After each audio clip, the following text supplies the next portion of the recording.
Yeah, right. We're about to go live. You're live. There's no room. You want to get the door? Oh, yeah. But first, put the soundproof on the wall. Oh, there it is. And there it goes. Gotta love them soundproofers,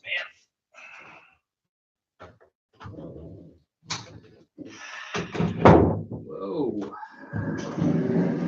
Whoa.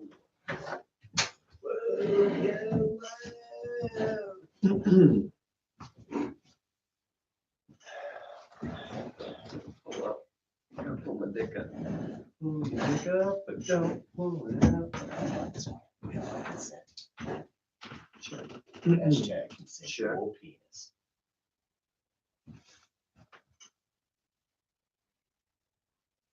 Okay. You guys have a good day? Yeah.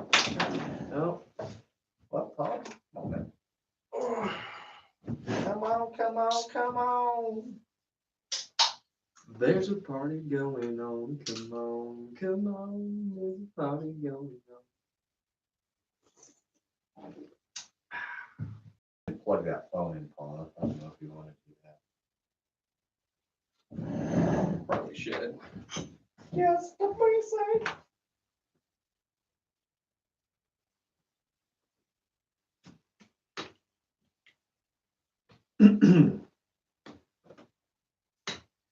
Well, I'll just log in, bro. Log in. Everything the penis, pop, the dactyl, the pterodactyl, you missed me. Pedal, petunia, plopping. Just want to make sure I'm not getting those pops again. Yeah, Mostly it was you that was popping with the peas though. Yeah, I gotta watch it. Well, because I'm like super close to my mic, so the pop, I almost neutralize the pop filter. So just gotta watch it. First, let us drink. What do you guys want to drink first? Let's see, we got a Scotch Ale, an IPA, stout. Do you want the Scotch or the IPA first? Go with the Scotch. Scotch. Lewis and Clark. Yeah, Lewis and Clark, Backcountry.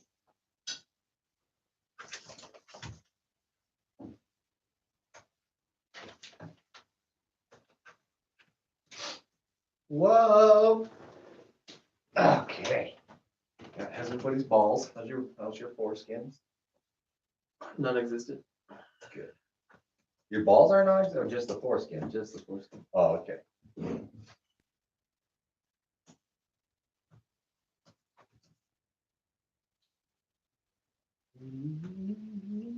All right, you digs ready? Yeah, this stick's ready. Sure. All right. 3, 2, 1. Hey, everybody. Thanks for tuning in to another Brewnomics podcast. I'm Jerry. I'm Paula. And I'm Vic. We have another fun one for you because it's always fun. You know that's why you listen to us. How's everyone doing? Doing well. Yeah. Doing well. How about you? I'm good. Yeah, fine. You good? Cool. Cool. Long day, but I'm excited to do this. Be here with you guys, drink some beer, and talk about some fight scenes. Yeah, that's why we're here. This is one of the most, everybody I've told that we were going to do this topic, you know, I talked to a lot of people about the podcast. I'll ask what we're going to do on this topic and stuff. Mhm. Few of them have generated conversation and ideas and opinions like this one. Really? And it's all good because they'll be like, oh, I love this one. And then they'll bring up yours. And you're like, that's great too. It's just so much fun. It gets people jazzed. I So love it. Yeah. everybody loves a good fight scene. Drinking a big variation of beer. I guess we've got a Scotch, an IPA, a stout, a porter. Yeah, Yeah. yeah. Got the Queen's Gambit tonight. don't we? Queen's Gambit. Let's get started, shall Let's do it. Who's thirsty? Me. we? Yay, me too. First beer is from Lewis and Clark Brewing Company. Lewis and Clark. This is the Back Country Scottish Ale. So I don't remember. I don't. No. This one I have actually had before, and I specifically made sure I saved some for the podcast because I wanted you guys to try it. It reminds me a little bit, I can't remember the name of it, but the one when we had our friend Jared on, Jerry, a while ago, he brought us the beers from Montana. He had a Scotch ale that was really good and really unique and much smoother than most Scottish ales, in my opinion. And I feel the same about this one. So I'm not sure what it is with Montanians and Scottish ales, but keep up the good work. So I'm just going to tell you in advance, I like this one. Have you guys had this one? No. Yeah, I tried it last night. Yeah, It's pretty tasty. pretty tasty, pretty tasty. It looks like we're not, strangely enough, not actually finding it on Untappd. Weird. Well, sometimes Yeah. that happens. We just might have to add it later, and if you guys have had it, make sure you check it in. But we've got actually quite a bit to go off of just on the can alone. They do a good job with that. So, oh, I found it. On Untappd, it is 6.4%, 17 IBUs. That also matches the description on the can.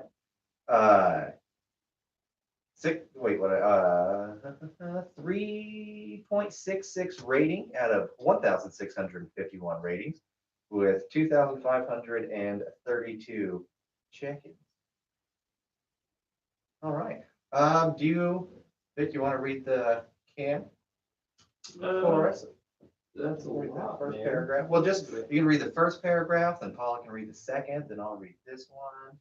Oh yeah, sure. Well, let's see. A dark, robust Scottish-style brew, which is crafted with roasted black barley, which yields a dark, rich color and a subtle roasted flavor. It has malty character while being balanced and drinkable. Drinkable. Perfect. I'm excited drinkable. for a drinkable beer. Yeah, it's a tasty one. Perfect with those clear, crisp days in Montana. Second paragraph, Paula. The brewery, the great explorers are the inspiration for artists and in many ways our brewing style. It's also where we live as we are located along the trail in the heart of the only losing heart county in the U.S. Our secret ingredient is the pride and craftsmanship of dedicated folks lucky enough to be called Montanians. Montanians? All right, and next they talk about the micro canning.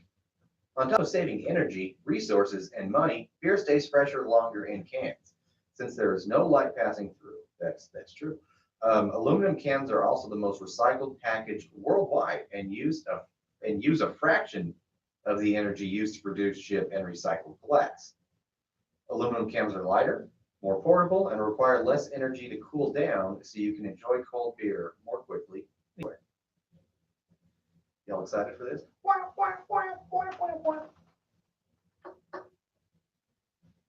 Mm.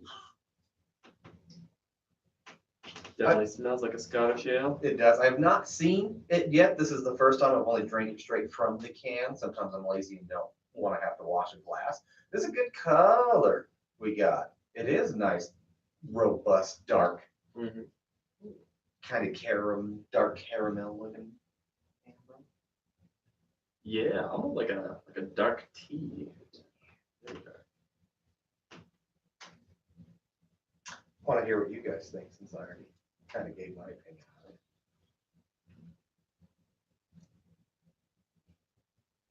on it. I like it, man. It's a tasty beverage. I definitely get that robust aspect to it. It's tasty, malty, but yeah, no, I think their description nails it nearly perfectly. Roasted, malty notes. I like it a lot. What do you think of that 366 rating on Untappd? I think it's fair. I've tasted, let's say, stronger Scottish ales, and frankly, a little more with a flavor profile. I think this is good, but I had a little bit more of a difference. For sure. This one I think is, and maybe that's why I like it. Scotch ales to me can be really overpowering, really smoky tasting sort of thing. And this one I don't think has that. It has a lot smoother profile, and I enjoy that about it quite a bit. I give it a 3.5. I like that 3.6 rating. I think it's pretty appropriate. Because I don't quite want to give it a 3.75, but I do think it deserves well. Yeah, I'm gonna hit it with I'm gonna go with 3.25 on this one. Nice. What do you think, Paul? 3.0. 3.0. I don't gravitate towards these beers mostly. Sure, It's not sure. really my thing. Neither do I. Neither do I. I'm right there with you, but this one I think I could drink more than the average Scotch Ale.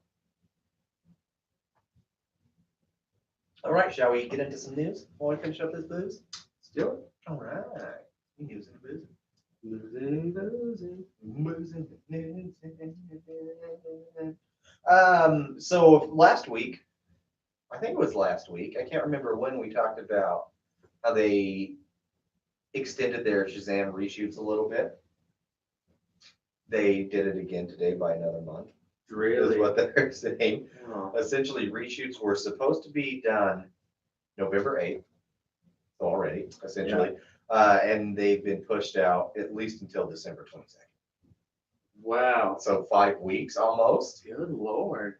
That makes me so nervous. Me too. I went from being so excited for this movie to now being kind of really nervous. Yeah, well, I'm curious because they must be focus testing this with a certain audience. Like that audience has a great deal of power in the way that they shape this movie. Because if they're going back and doing reshoots on this, I really wonder how they do that. not cool. And some, like how they do it, and when I say that, get focus testers, like that group of people. Mhm. Because I wonder if sometimes you get if it's like a random draw, I mean, there's a chance that, you got 24 people to watch it and there are 24 fucking idiots in Very true, man. it, especially in Very true. today's world, Mhm. especially in the more densely populated city. Well, yeah, like this is like the MPAA, the Motion Picture Association of America, was mostly run by housewives, which is like that's why Right? ratings are skewed a different way than they should be. Like that was rated R, it shouldn't have been, but Right. the MPAA, made up of the certain group that it is, made it that way. Yeah. So yeah, I do. I'm very curious. How to That's all I got on Shazam. Yeah. What can you do? What can you do? It's out of our hands, man. We'll get the product that is presented in front of us and Exactly. hope that it's okay. Wait. I forgot that movie was coming out. Yeah. I wonder if that's what they're trying to accomplish until it actually does come out. They figured if it was good or not. They'll be like, no, maybe we'll just sweep this one under the rug. Yeah, hopefully. What else I got? Oh, Kingsman 3 news. Oh. Oh, Taron Egerton Mhm. will not return. Really? He said today he doesn't want to do it anymore. Huh. He doesn't want to be Eggsy. He'd rather do other roles, Huh. Doesn't want to be defined by it. I guess. It kind of is. I mean, Better to be defined by something. right? You're spitting at the role that made you who you are. Right. Exactly. That's why you're getting more and better roles. Do you think his career will work, or that, not his career, excuse me, that story will work without him? The movie will be able to continue without Oh yeah. Yeah. It just won't be the one that we want. him. Mm-hmm. We want Eggsy. That's how you pronounce his name, right? Eggsy, yeah. Exit. Yeah. Eggsy. Yeah, man. I don't know because they built the world a little bit larger. Now they're linked up with the Statesman, so Mhm. we get Halle Berry too, which is pretty cool. And God, they've expanded the world. I think that it can be okay, although part of me still wants that classic piece. I need him in the story still. You want to flesh it. You want to round it out. Yeah. I like complete trilogies. Well, here's my thing too. If you don't want to do it, and in a movie like this, and if you want to kind of continue the franchise, you could pull maybe what they did in G.I. Joe: Rise of the Purple Cobras with Channing Tatum, when they just killed him off in like the first 5 minutes. Oh, You want to bring him in, just kill him. You don't want to do. How about this? You give us one day. Yeah. You're here for a day. You're out. Do a couple hours, you die. Until the movie's Bond. Right. Well, and then you could make it. I don't know. You can have That the would be Rock. a You know, bad it's just thing. like I can't fucking watch this. Oh, anymore. true. Well, that's not fair. That movie, it was not good. But this one still has a better supporting cast. I think it was better written. Well, I don't know. I never actually saw a second Kingsman, so Oh, you I didn't? still haven't seen it. Oh, Bro. wow. Yeah. Yeah. So It's a fun time. you have no idea what I'm talking about with the Statesman, do you? No, I know what the Statesmen are. Oh, okay. I've also heard it's shit from Uh, a lot of people. I mean, I trust your two's opinion more. I don't think I it's don't think it's shitty. shit at all. I think it No. complemented the first movie very No, well. I agree with that statement. Yeah. I don't, yeah. Well, it's a very stylized set of action, and for some people, that's a very hard niche to be about. Mhm. And I can see if they're not okay with it, then, or they don't like it, they're like, oh, it's just action for action's sake. I'm like, it isn't, it isn't. Like, they're telling a story with the way that they do the action in this movie, and it's quite, I think, groundbreaking in a lot of ways. Oh, So, okay. I don't, Yeah, like I said. I don't know what they're talking You can about. get a room full of 24 people and have 24 idiots. So So, also true. Yeah. don't be late twice. Do not be late twice. Do you guys have anything you want to talk about? Any news? Anything you found? Nothing really. I just have some different casting pieces. They said John Wick 3 has just recently casted a Wonder Woman's Tag Maui. He was the Moroccan character who spoke all those different languages in the movie. I don't know what that means for John Wick Oh, okay. Okay, that's right. That guy's kind of good. 3. Yeah. He's a little charming. Well, I think so. It's interesting. Just it shows that John Wick 3 is going to take place all across the world. So They're going full hands across America, huh? Hands across America. Yes, they are. So yeah, because they show him in Japan. They show him in I think Morocco is going to be one. That he's going to be somewhere in Europe, probably Russia, just fleeing from the horde of assassins that are trying to kill him for breaking the rules of the Continental. Interesting. So we'll see. Interesting. I'm kind of curious because his character always seems to be like smart, maybe a little swarmy, but I've never seen him do action. He's always in action movies. He's always kind of like that side guy in the war movies. He's a utility player for sure. He was in GI Joe as well. Like he was just hanging out in the trucks all the time. He Yeah. didn't do a whole lot. Like he's just a utility player. Exactly. Yeah. So that'll be. I am wondering if that'll continue with John Wick. Yeah, maybe he runs the Continental in Morocco. I don't know. Hey, there you go. Yeah, There you go. Yeah, that'd be super cool. So With his nice little thin mustache. his thin mustache. Although he's been excommunicated from the Continental That's true. system, so That's I don't know true. how that could work at all, Hmm. unless he takes pity on him and he does something. Maybe it was just that. Well, I guess it wasn't just that Continental. It was. Oh, the whole, All the Continentals. all of them. So yeah, We'll just go to Hotel Artemis. yeah, That's it's not quite a hotel. Have you seen that yet, Paul? That's a great movie. Really Great movie. enjoyed it. I was super impressed by how good it actually was. Okay. I liked it a lot. Jodie Foster killed it, man. She I was didn't- so I good. actually didn't know you guys watched it actually. Oh, Yeah. So, surprise! Yeah, we seen oh, it. hey, look at that. Yeah, I downloaded it and watched it Mhm. and enjoyed it. That's the end of the story. That's a great review. Fucking A, man. No, it was good. The action was good. Batista, Fantastic. he gets better every time I see him, man. He's really good. But Jodie Foster was amazing. Wonderful. Charlie was in it. Charlie Day. Charlie Day? Day. Oh. Yeah, he was in it. That Was he the gay man? no, he was the he's Nightman. Definitely the Nightman. Yeah, definitely. He was a little prick. Yeah, he's a Oh. real asshole. He did a good job at being an asshole. He did Yeah. a great job. You should definitely watch that movie. Batista to me, like, I really want that to be some sort of food, like Batista. a scone or a sandy of some sort. Be a meaty sandwich. Yeah, Batista. Yeah, Batista. Oh, I feel like that's just a 4-pound steak.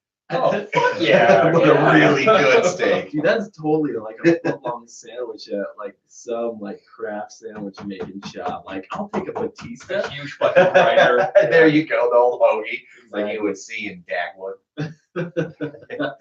Nice. Yeah. If there is one there, let us know and send it to us. I'm super proud I just was able to drop in Dagwood. That was impressive, man. Nicely done. Yeah, if there's a Batista that exists, please bring it to us. Bring it, yeah. Or just come by, Batista.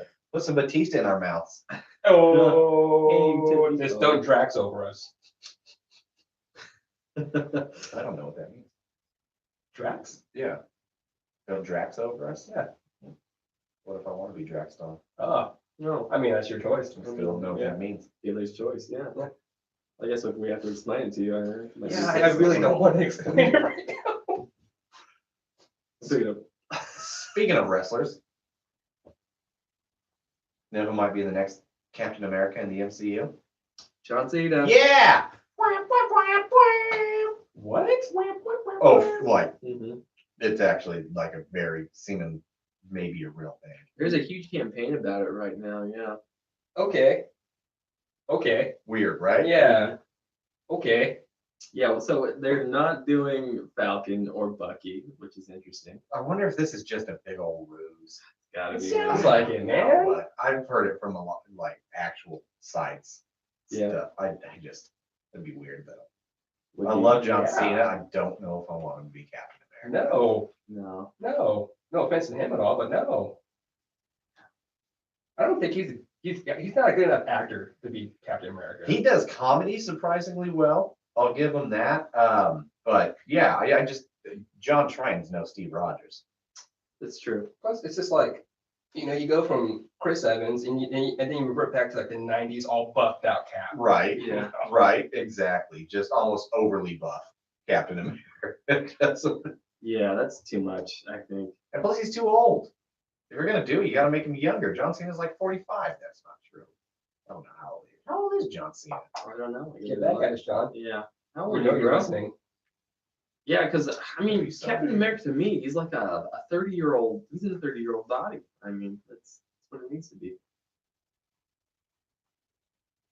Well, I don't even know if that's the case. I mean, yeah, I guess.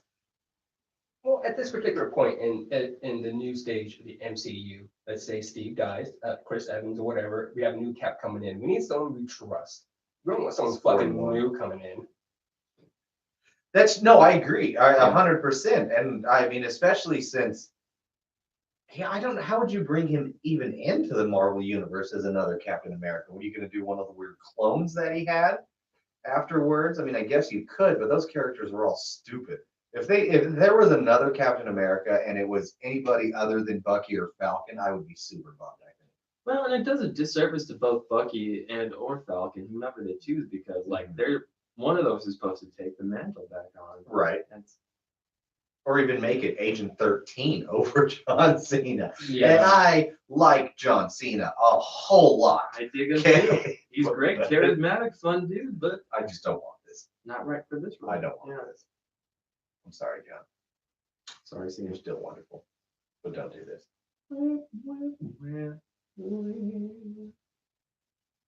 It was a sad song. It's a sad intro music. Oh man. What do you got, Paula? Me? Dude, I'm still recovering from my hangover last night. Oh no. Yeah, just stupid drunk. I feel like I've been drunk all weekend. Yeah. Yeah, drink responsibly, guys. Drink responsibly. Don't drink and drive. Or with a buddy. Yeah. Oh, drink. I've always wanted to name a beer responsibly. Okay. I like that. Just It's just free marketing. exactly. I'm gonna drink responsibly. Responsibly. Perfect. Irresponsibly. It's pretty perfect. Can I get 2 responsiblies, please? I get a 6-pack of responsibly. Appreciate it.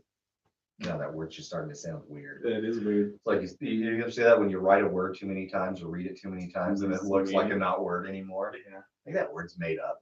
All words. Yes. Let's keep on the Marvel train, I guess. Because we talked about with our buddy episode that speaking of Falcon and Winter Soldier, they're getting their limited run TV series. See, another character is getting a limited run TV series. Oh, I know the answer to this one. Yes. Scarlet Witch? No, Oh, you do Really? not know the answer. That one is still not confirmed. okay. It's a character. Loki. Yeah. Oh, well, I was waiting for Scarlet Witch. Okay. We're that's still fine. waiting. So it was just announced, and they were just saying there are still many more stories to be told. But it is going to be Tom Pants. Tommy Timberlake. No, Tom Hiddleston. Mhm. Yeah, not Hiddleston. Yeah. So, yeah, I don't know. So, how long are their episode runs? Do we know? I don't know. Okay. Be cool. My guess Yeah. is 6. Yes. Yeah. My guess is 6, like hour-long episode. Would be neat. Well, I mean, I have no basis to go on. if it's there to like wrap up storylines, which is what I kind of think is the point of some of these short run episodes, but I'd be very curious to see what happens like after Thor and between the first Thor and the Avengers when Loki falls off the the Bifrost. Sure. That'd be kind of cool. If that, That exactly. So, and just because he's dead doesn't mean you can't do like I said, a lot of fillers. It would be cool to see that adventure. He's such a popular character. You know, people love People him. love him. Yeah. People love From him. my guess, is the most masturbated to villain of all time. Okay. Think about it. Dude, ladies went nuts for Tom Hiddleston. Yeah. I mean, I guess I wasn't really following it because I'm not into that, but I mean, some people are, and that's cool. I jacked off to him Have you? before Loki. Oh, I'm Oh. a true Hiddleston. Hiddleston head. I did not know who he was before Loki. I have not heard of him And I either. don't think you did either, Paul. I googled somebody. He came up. Just somebody. Yeah. Somebody. Tom Hiddleston. He's somebody. You Google. Sometimes you guys jack off to somebody. Yeah. Put it on Google. Yeah. Just Paul's in somebody that I strangers. used to. Yeah, fun fact about Hiddleston is he first tried out for the role of Thor and got turned down, which I thought was interesting. Turn down for what, boy? And then Chris Hemsworth came in and took all the roles. Well, think about that though. I mean, and Tom Hiddleston he's great. He He's really is. He's super wonderful. He's a perfect Loki. Imagine him as Thor. That Mhm. does not work. No. And clearly it does. And they found his use, which I think was a wonderful one. Well, yeah, that's a testament to the casting director and Kenneth Branagh of Thor, and they're like, yeah, you know what? We think you're great. We think you'd be better suited for this position, We want to use you. and you killed it. Good job. Oh, I'm gonna pour some beer. Somebody talking about something. I only have one more bit of news. You know what, Paul, and you pour the beer. I will. You will hand me this beer. I will pour it. The beer has been handed to him. Paul is now looking at it and figuring out how to pour it. This is my play-by-play. So there was a movie that was supposed to come out or start production years ago, like 2014, something. I don't know, 4 or 5 years ago. Unfortunately, it didn't. But now they have since restarted the project and made it and listed the director. The project is a live-action Johnny Quest movie. I love Johnny Quest. Loved him as a child. I'm excited to see this happen. The new director is Chris McKay. Chris McKay directed the Lego Batman movie. He's done pretty much only animation. So he did a bunch of, did some direction episodes on Robot Chicken. I think he helped out on Venture Brothers, a whole bunch of shows and stuff. But this is his first live action take. Nothing more about that. All they're saying is they want to do a very faithful live action adaptation. We don't have anybody else cast. We don't have a script or anything like that. Just the director. The first movie had 3 people attached to it. Director, Johnny Quest, and Ray Spannon.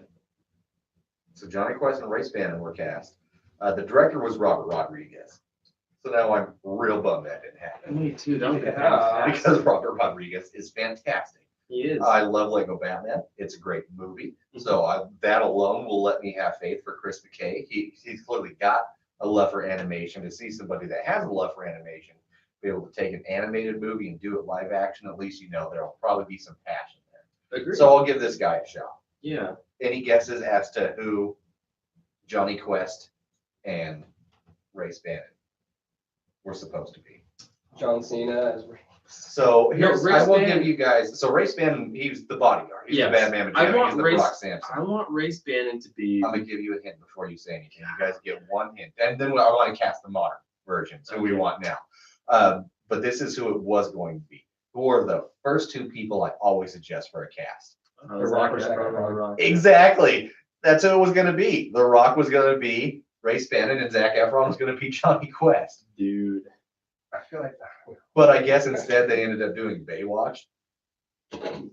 Awesome though. Like I did awesome. So I love that personally. I don't know as much as I love The Rock and love Ray Spannon. I again don't necessarily think The Rock is the right choice for Ray Spannon because I mean you think of this tough old silver-haired fox, badass white dude, Mm-hmm. right? Which that's not The Rock. Oh no, this is And I like Zac Efron, but I don't think that would work either personally. yeah. It depends on where they want to go age range with it. I Mhm. mean, I don't know if they want like a teenager versus like somebody in their 20s. Sure. It's unclear. So I'm pretty excited about this. I think the make or break of this movie is going to be how they do Questworld, and that's going to be very important. Right. You know who? Very true. And really, who The Rock should have been, and this would have cracked me up instead of Ray Spannon, just have him be Haji. Oh, that'd be I amazing. totally would have gone with that. That would be Yeah. great. Then you Yeah. could make it actually campy and silly and You kind could, of yeah. put your own twist on it. But yeah, I mean, who should we do that? Who should be Race? Who should be Johnny? Who should be Dad Quest? And Haji.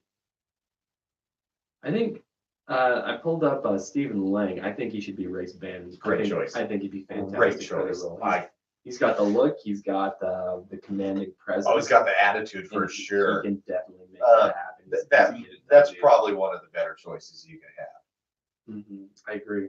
I mean, it can always be Josh Brolin. It can always be just. Oh yeah. I mean, Josh that's Oh, yeah. that's my pick is Josh Brolin for that one. Great. Of course he would. If he weren't such a crazy nutbag, Mm-hmm. Mel Gibson. Ooh. Like 15 years ago, Mel Gibson. He might be a little old now, but he would have been a good one. Totally. Um, Johnny Quest is a difficult cat, man. Johnny Quest is a difficult one, especially I'm not really familiar because you have to go younger. I don't think Johnny Quest can be older than like 22. 23. Yeah. He's got to At be a most. young, energetic, still curious. I prefer a teenager. I want I to prefer have like an that. 18-year-old, 17-year-old or something Yeah. like that. But I'm not. I have no idea who I would cast as that. Oh man. Yeah. Tom Holland? That's who I was thinking. Actually, yeah. Tom Holland, bro. Yeah. Okay. I'm down with Tom that. Holland's a good one. Yeah. I like Tom Holland. I like Tom. Haji.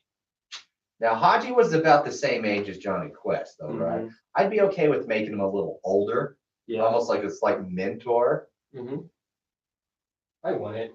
You Well, no, wouldn't? they're around the same age. They get to zany adventures together. That's true. That's true. But I literally know no, like, That kid nobody that from would. Life of Pi or whatever. You know, we somebody who like looks that role. Let's be honest.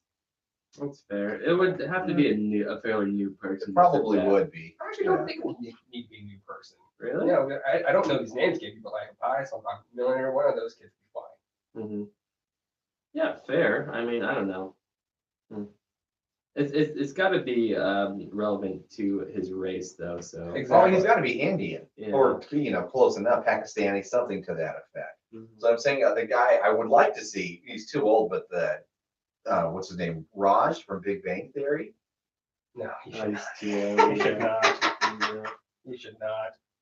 He'd be fine. But he's, again, way too old. Yeah, he's got. I mean, he's got the look and the know-how. He's just too old for it. Yeah. Interesting. Take back Aziz Ansari, 20 years. Actually, he could probably do it now. He still looks like a little kid. Well, I need the character of Haji to be like wise, but with that impulsive, adventurous quality to him. So I don't Well, know. it was Johnny who was always getting everybody in trouble. Oh, He gets yeah. the voice of reason. Oh, yeah. yeah. Well, it is like wise. Yeah. Huh. Who would be the dad? Yeah. That's a real question. Bryan Cranston. I can see that. Totally worked. That's a great. Totally worked. That's the only one I agree on so far. You don't agree with Stephen Lang or? I think he's a bit too old to be Race. I feel like he would need to be a little bit younger than the actual father of Johnny. Because he's the bodyguard. You know, then he brings in his daughter, which I forget her name right now. I can't remember either. Mm. Well, who do you got then, Paula? Well, yeah, you know, my Haji, one of those two. I don't know the names of those kids. Sure. I actually thought of Tom Holland right when you said it. I was like, oh, he said it. Yeah, I was with him too on that one. I'll tell you are more green. than- Race. Got me, man. That's a tough one, You got dude. me. I'm gonna stick with Brolin.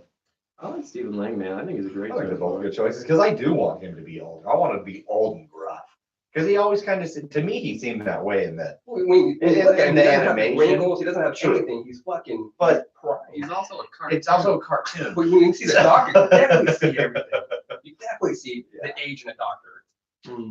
I don't know, man. Like Race is a young hot dad.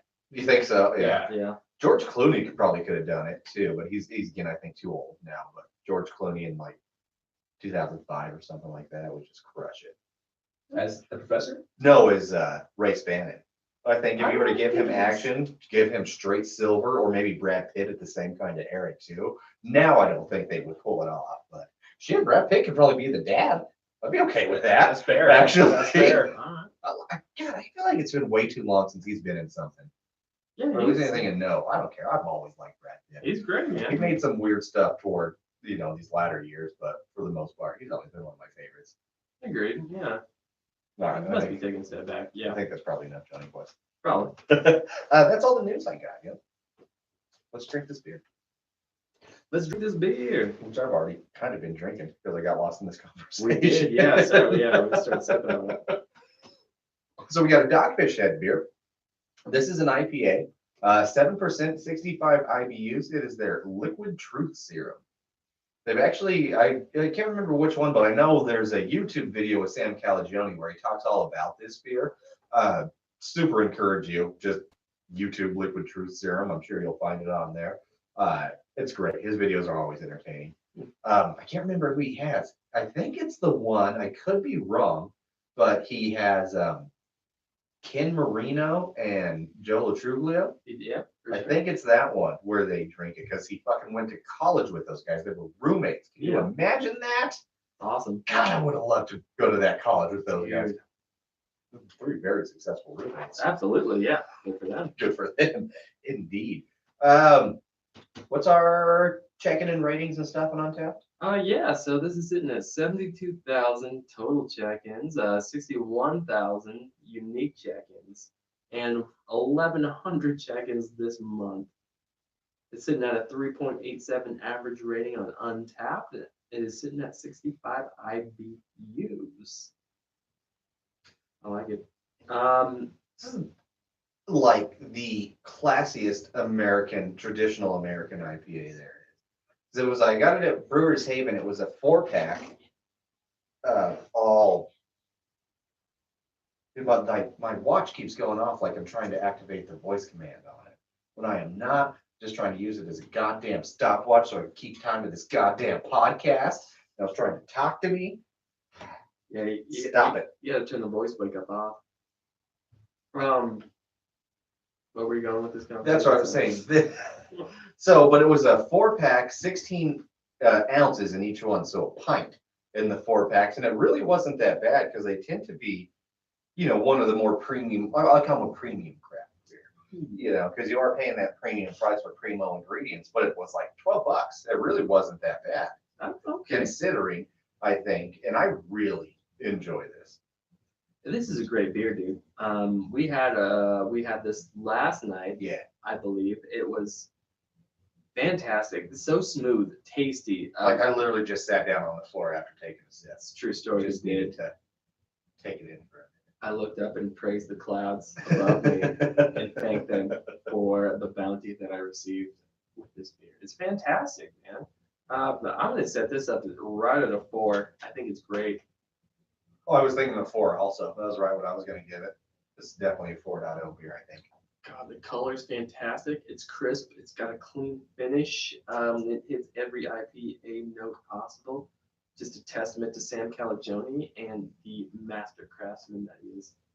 He really is, too, like a master craftsman when it comes to this stuff. He's crazy good at it almost makes no sense to me how I haven't had a bad beer. Even their below 5% alcohol beers, I've enjoyed so far. Yeah, He's great. He's great. What do you think, Paul? 3.5. Okay, do you like it too? Not as much, but tell us your thoughts on it. I've been drinking just nothing but just Trip Hells these past 2 weeks since they came back into the season. They have come back. And I've been straying away from IPAs for quite a while now. Well, I get that. I totally get that because to me, it almost seems like it's kind of becoming. A lot of people are considering it like it. It can be the most annoying craft beer fans are the hardcore IPA drinkers. Yeah. What IPAs do you have on tap? You know, just expect they show up in their handlebar mustache and fucking flannel shirts and shit. And it's kind of given like right, man buns and shit, and it's taken a direction from it used to come to where you started it, you got IPAs because for the most part that's really all there was. And now it's turned almost pompous from some people, and it's just like, and I've got that way a little bit too. And I think you've noticed that if you really pay attention to what we've had on the podcast from the beginning to now, the number of IPAs per episode has dropped drastically. It usually is. I mean, it used to be 3 out of the 4 beers could be IPAs, and now we've really tried to limit it to 1. Well, I mean, honestly, too, that's what was available difference-wise in the craft beer market. So I think it's honestly been oversaturated too. So there's that piece as well. For sure. I mean, you go to a craft bar that has, like downtown tap, for example, they have what, like 43 handles. 15 of them are IPAs. Yeah, that's way too I much. can guarantee there's no other style of beer that they have more than 2 of them on. Mhm. And 15 fucking IPAs. There's more beer out there, people. That's all I'm saying. Get some variety in your life. You get some lagers, some sours, some Sisons. That's kind of the porters, some point of stouts. beer, isn't Yeah. it? To be able to have every different type. Whatever you're going, whenever you're getting your dinner, if you're at some place, you know, you're like, I'm gonna get the chicken, the steak, the pasta, whatever you're about to have, Google beer pairings with your dish, and I guarantee you'll find something, and you'll really start opening your palate a lot more, enjoying a lot more different types of beer. Dude, that's a great strategy, man. I think a lot of people should do that. Don't know what IPAs do you have on tap? Figure your dish. Yeah. Google food pairings. Google it. Or- That's why we have the internet. That's why we have the internet. But I don't know. I like at work all the time. I'll get called or someone will say something. I'm like, I don't know. Let me Google it for you. So I have to say it with such disdain. I'm just like, Do it it's yourself, 2018, motherfucker. Yeah. Have a Talking to your watch because like, you can. right? People call us. What are your hours?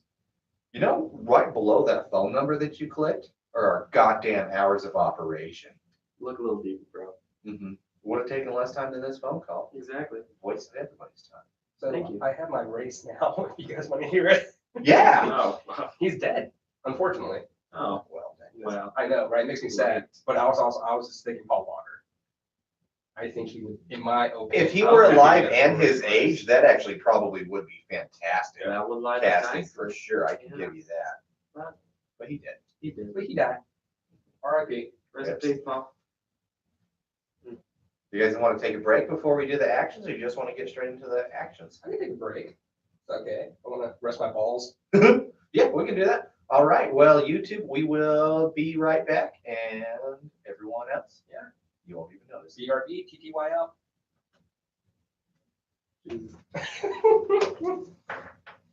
I just want to slouch for a second. I kind of do it. Woo! I'm trying to think who would be his hot daughter.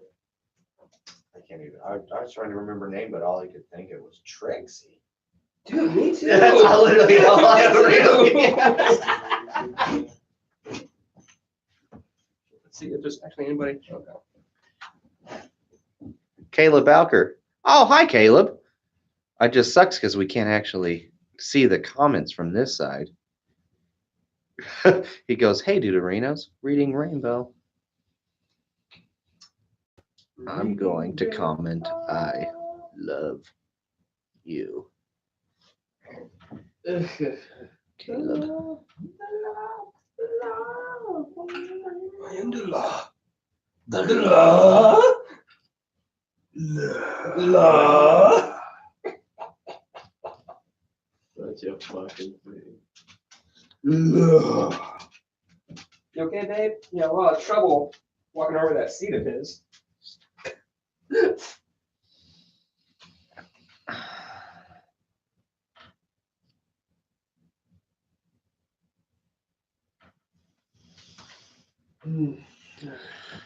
Should we end the stream or keep it going? Maybe that kid from Riverdale.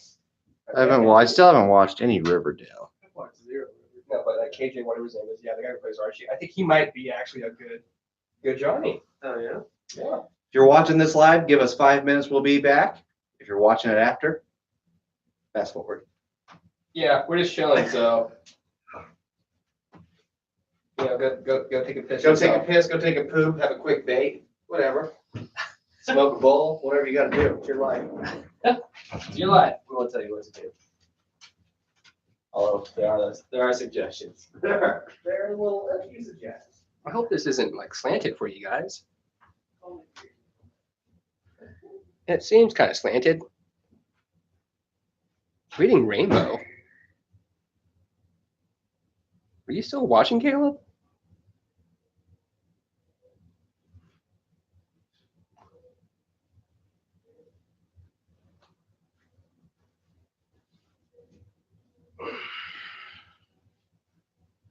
We will be back, Caleb, if you're still watching.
so much we just wish we had somebody that was obsessed with social media. I'll do it. Please, go. They'll say something we're gonna get mad. Oh, very good. Yeah. That's one thing.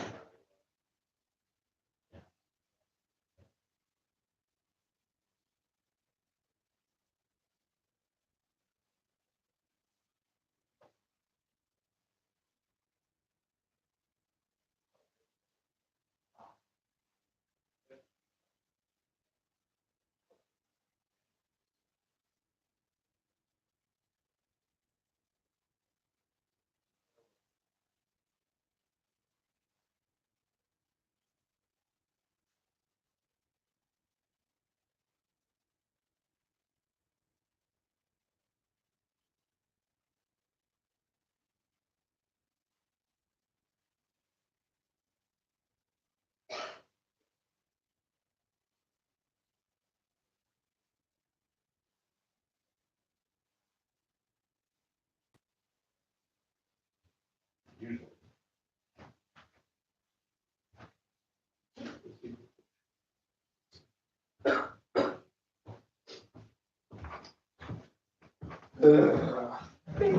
You. I mean, it's somebody else. Bless you. You have a laugh cough? I don't. You told me, sir. I don't know. I'm confused by it. Go get it. I get it. Okay. I'm not even trying anymore. No, I okay, get that's it. just all right. Yeah, I get it. I totally get it now. God damn it. No, I can't stop. Can't stop, won't stop. Hashtag all right, all right, all right, all right, all right, all right,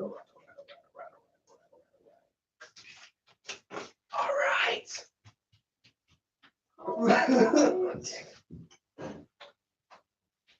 Oh, Dickaroni. I love when Evie gets her all super excited pitter patter walk. And then just has to lay down. Cut, cut, cut, cut. Oh, hi. Oh, hi, Evie. Oh, hi, Evie. Oh, I gotta do some work. Do we want to open a beer right when we come back? Because I've still got a fuck ton of this. Yeah. Hi, baby. Hi. Am I the one who's been drinking it? Oh. Well, you took it with you on the break, so. That's true. We did not. I should have. So that was a smart call. So smart. Wow, man. It's a good beer. It's a good beer. It really is. All right. Who's bringing us back? Paula's bringing us Wait, back. are we drinking a beer? Did we make that decision? Are you out, Paula? Pretty much. Okay. Close enough. Yeah. Bring back our I tap that segment, Paul. Or you know what, Vic, you can bring it back. All right. Oh, this is, I can't open, I got too much happening. Okay, I'll This open it. these tops. Oh, wait. Can I just pull this? My guess is that's why it's there.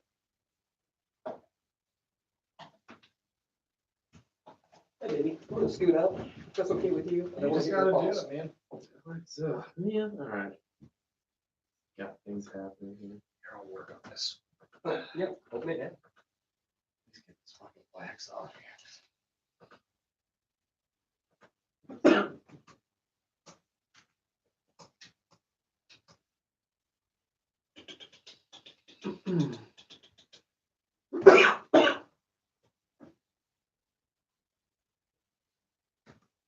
Hello, YouTube. You're there. Oh, hi, we're back. Hi, Caleb. For maybe the one person still watching. If you're still watching. You're there. Awesome. If not, I get it. Hey, we got them.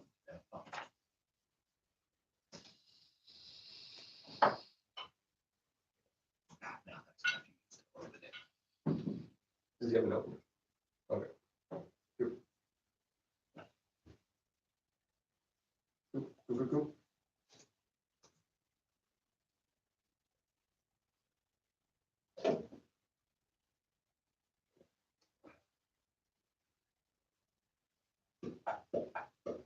I'm very good, sexy. Yeah.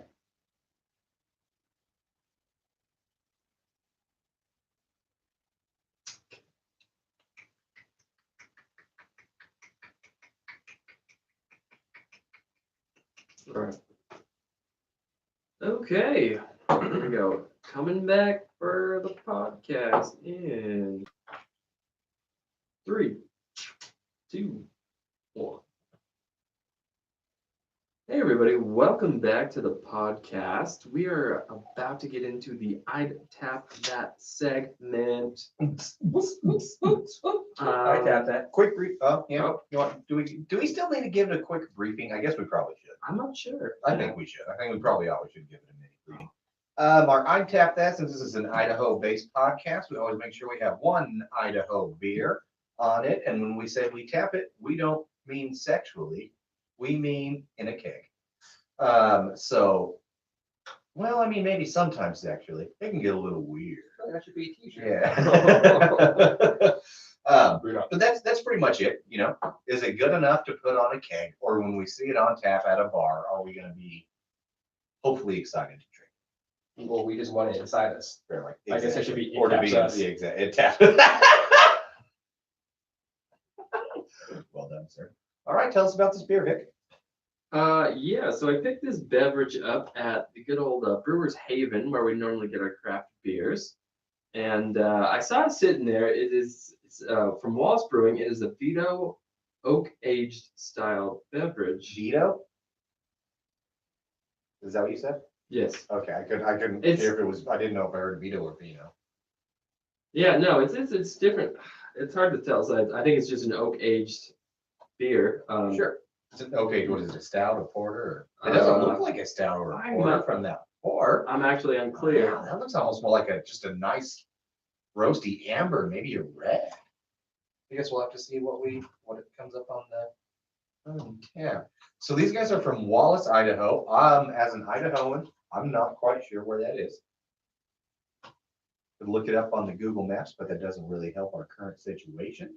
But I think I've had some beer from Wallace. I'm pretty sure I like it.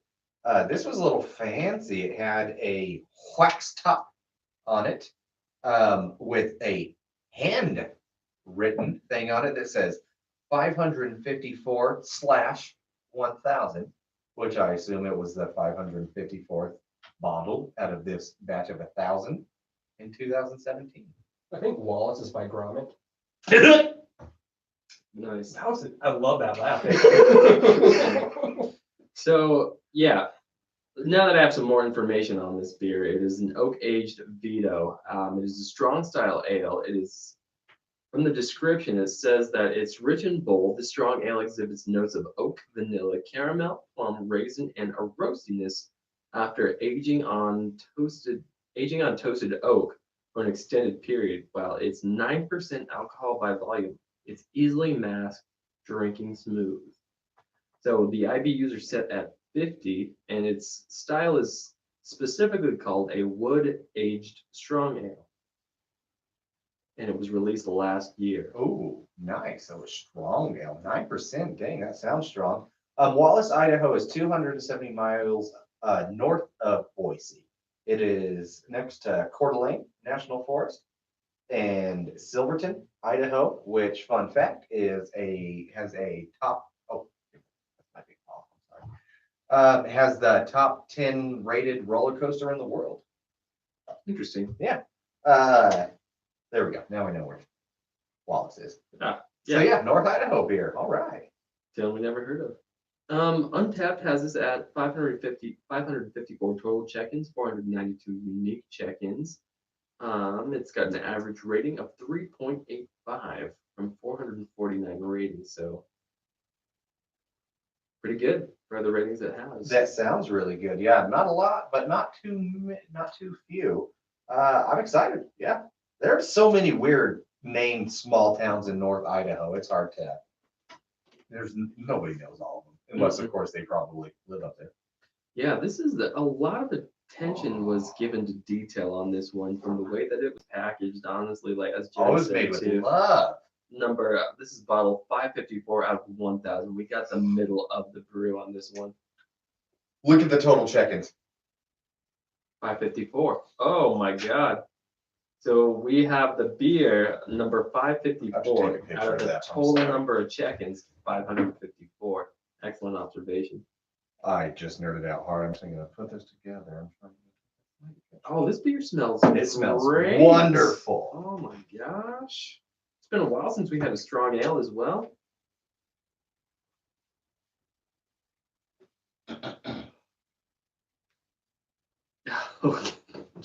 Jerry's completely lost it right now. Okay. What's he doing? Ah, I need him to go back to the untapped untapped screen. He's taking a picture of the Don't handwritten just talk about the faculty beer. They don't form. even know what I'm doing. Social media right now. Oh, okay. Let's have a taste pause since Jerry's Okay, clearly is it with tasting. you? All right. Can you look me in the eye as we drink? Yeah, let's do I it. mean, it's being recorded right now, so we gotta do it. All right. They'll know you're lying if you don't.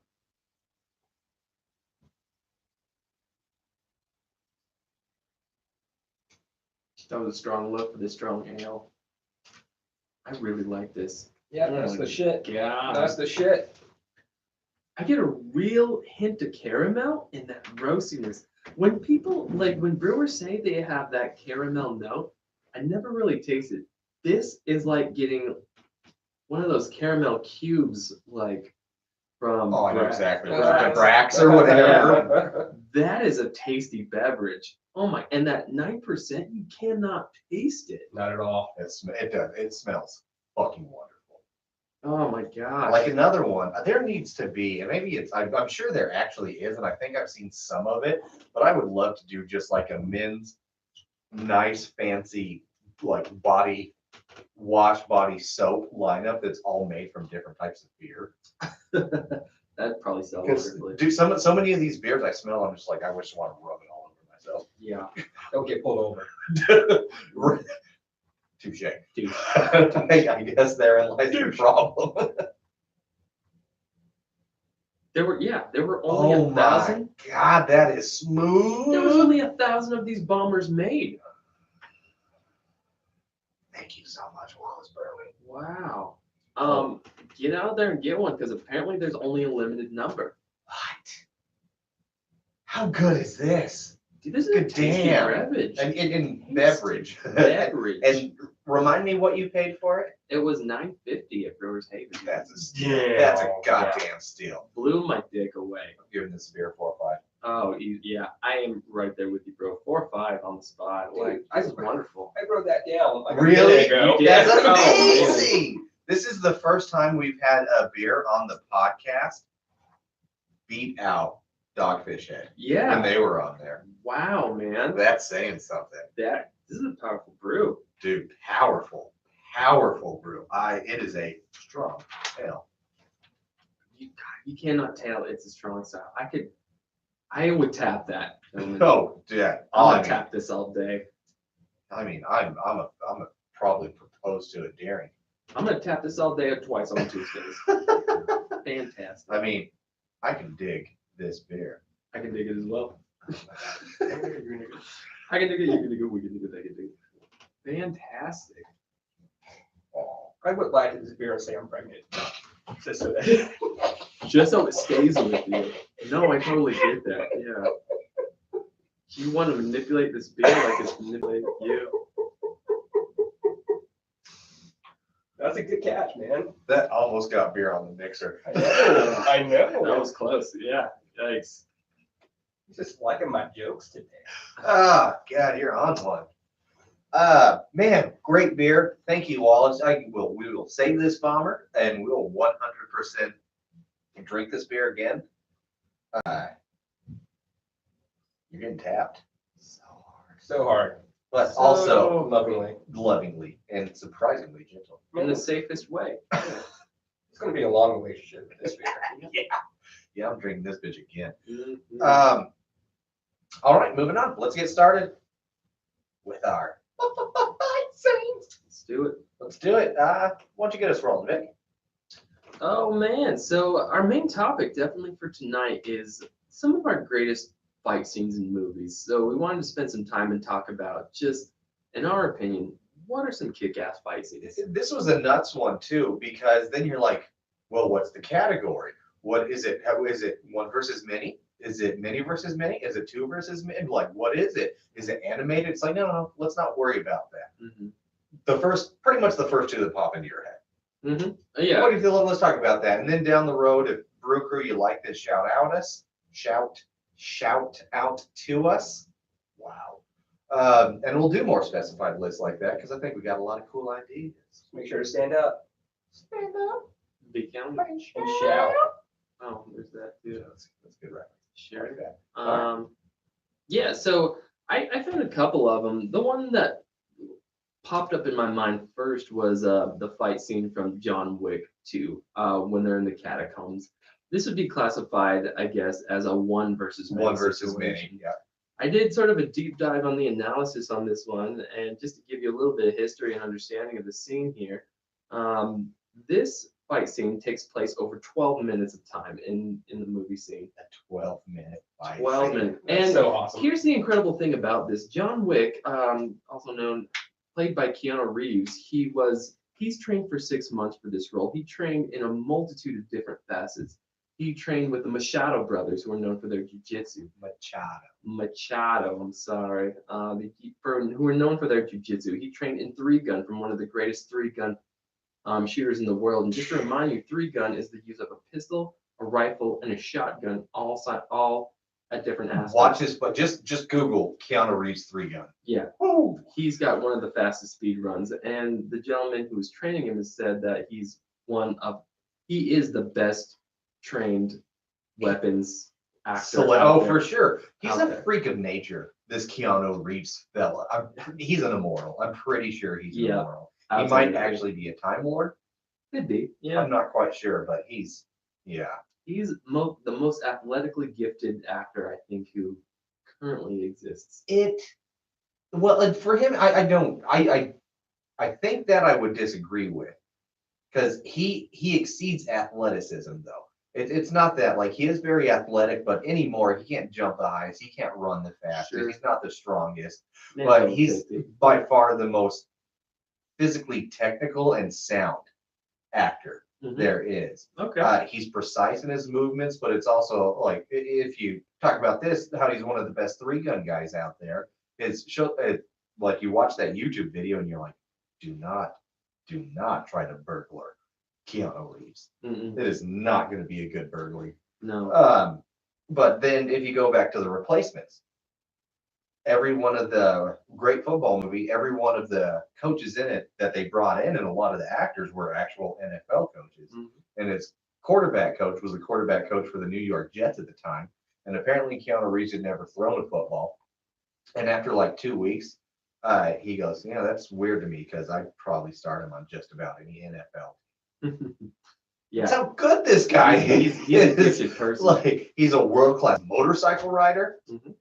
Yeah. Actually has his own company. Arc. Yeah. Yeah, if you Arc want to spend Cycle. $110,000 on a crotch rock, Yeah. but if you got to, I'll buy that one. yeah.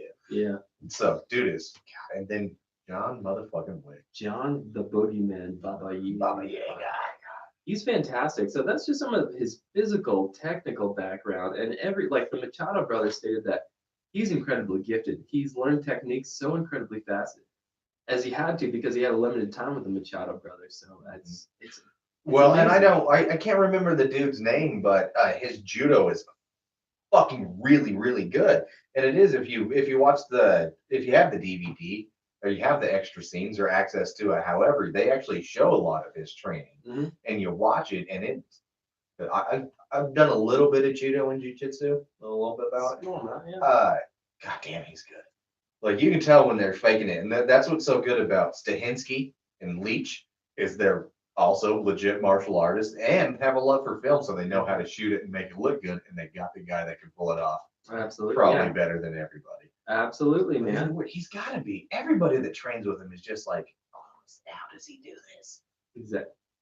He's a time lord. He's a special person, man. Cool dude. Special And he's a person. cool dude on top of all of it. Yeah. Adopt me, Keanu. He's I'm He's 31 the best. and want to get adopted by Keanu Reeves. as an adult. Could you imagine? Yeah. I thought you said Doc. I Oh. talk with him, sure. Sure. And I was like, is he uncircumcised? Back to that catacomb scene, though. yeah. Sorry, No, Tan. you're good. Yeah. So just a testament to Keanu Reeves and his character. So this fight sequence begins with the suicide/assassination of Gianna D'Antonio, where she cannot let Keanu kill him. She wants to die on her own volition, so she slits her wrist and gets into a warm bath. And then Keanu, just to make sure he's done his job, he then shoots her in the head. That's when the scene starts for me. And then from there, he exits her lounge area. Chamber. That's a Thank good you. way. Yeah. And he starts leaving, and then he's interrupted and confronted by Cassian, her second in command. And he's like, "Was it a good night?" Well, just so you know, everybody who's listening, if you don't know, Common. It's common. Exactly. Common. That was a weird casting choice to me. But I've watched the scenes and I totally understand it. Like He was very good. they wanted a person who exuded character qualities that they wanted for that character, and they're like, we don't care. We just wanted somebody who was interesting and had those character like pieces to them. We'll train them to do the rest. We're 8711 Productions. Right, we got it. Figure it No, out. and that's not what I meant. I thought at first I was like, common. And then you see him, you're like, God, Baby. don't turn anybody Once into again, an a action testament to hero. 8711 Productions, man. They Agreed. do their best. Agreed. Yeah, so then he's confronted by Cassian. Good night. Yeah, it was a good night. Shoot each other. He leaves and tries to exit while shooting his way out with a pistol. Now I did a kill count or a body count. It's approximately total for the That 12 scene? minutes. Oh, did you actually go through and count it? I love you. He's killed 50 people in 12 minutes, including Gianna D'Antonio. Incredible. And That during seems that low. time, he did a mix of the 3-gun technique while in the catacombs. I might have been off of my kill count because it was very dark in there. So Sure. I did my best. Basically, every time he wastes no more bullets than he has to. He has either 1-shot kill or 2 to 3-shot kills, 2 in the chest, 1 in the head, almost every time. And with Keanu Reeves, gun training, I totally believe that he can do that. Oh, 100. Like you see his accuracy on those. It's not just the timing on the 3-gun that he does. The accuracy is 100%. I want to do a shout out in that catacomb scene. The music in that scene is so intense, so sexy. Well done by a band called Nostalgia. Yeah, I was actually, I got a remark on that. Thank you. They're pretty great. I do love them. So it adds it. Who You Talking To Man is one of the songs on. I can't remember the name of the other, but they fucking crushed that soundtrack. Yes. Crushed it. Oh, it hits every climactic piece. The action complements the music as the music complements the action. It's a syncopal situation that's glorious.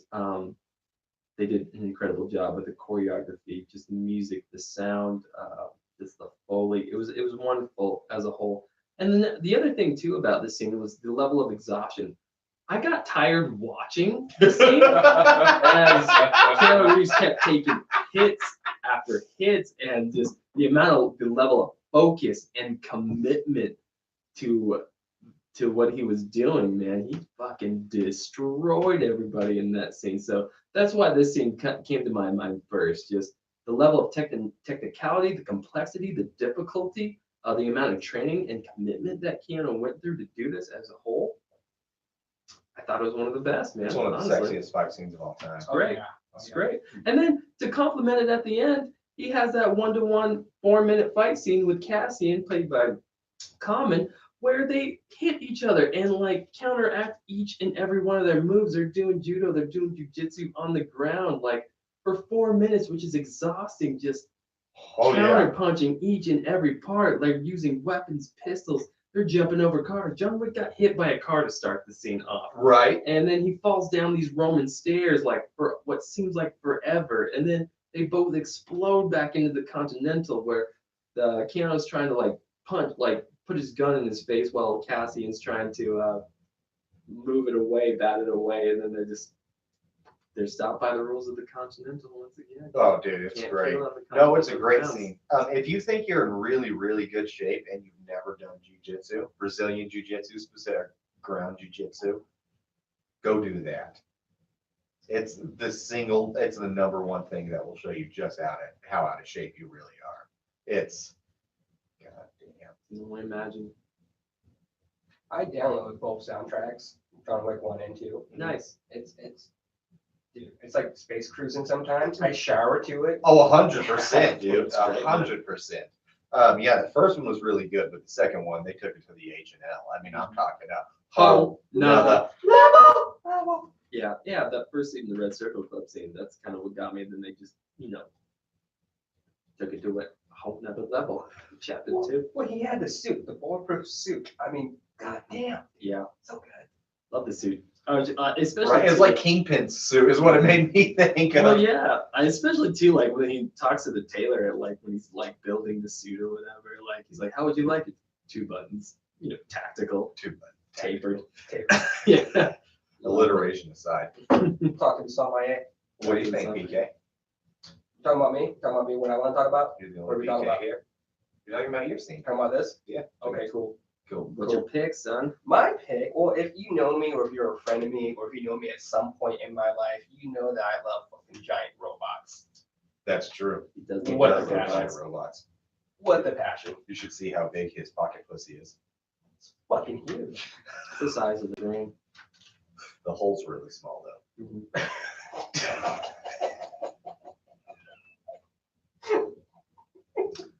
Where do I keep this? Where do I keep this room-sized pocket pussy?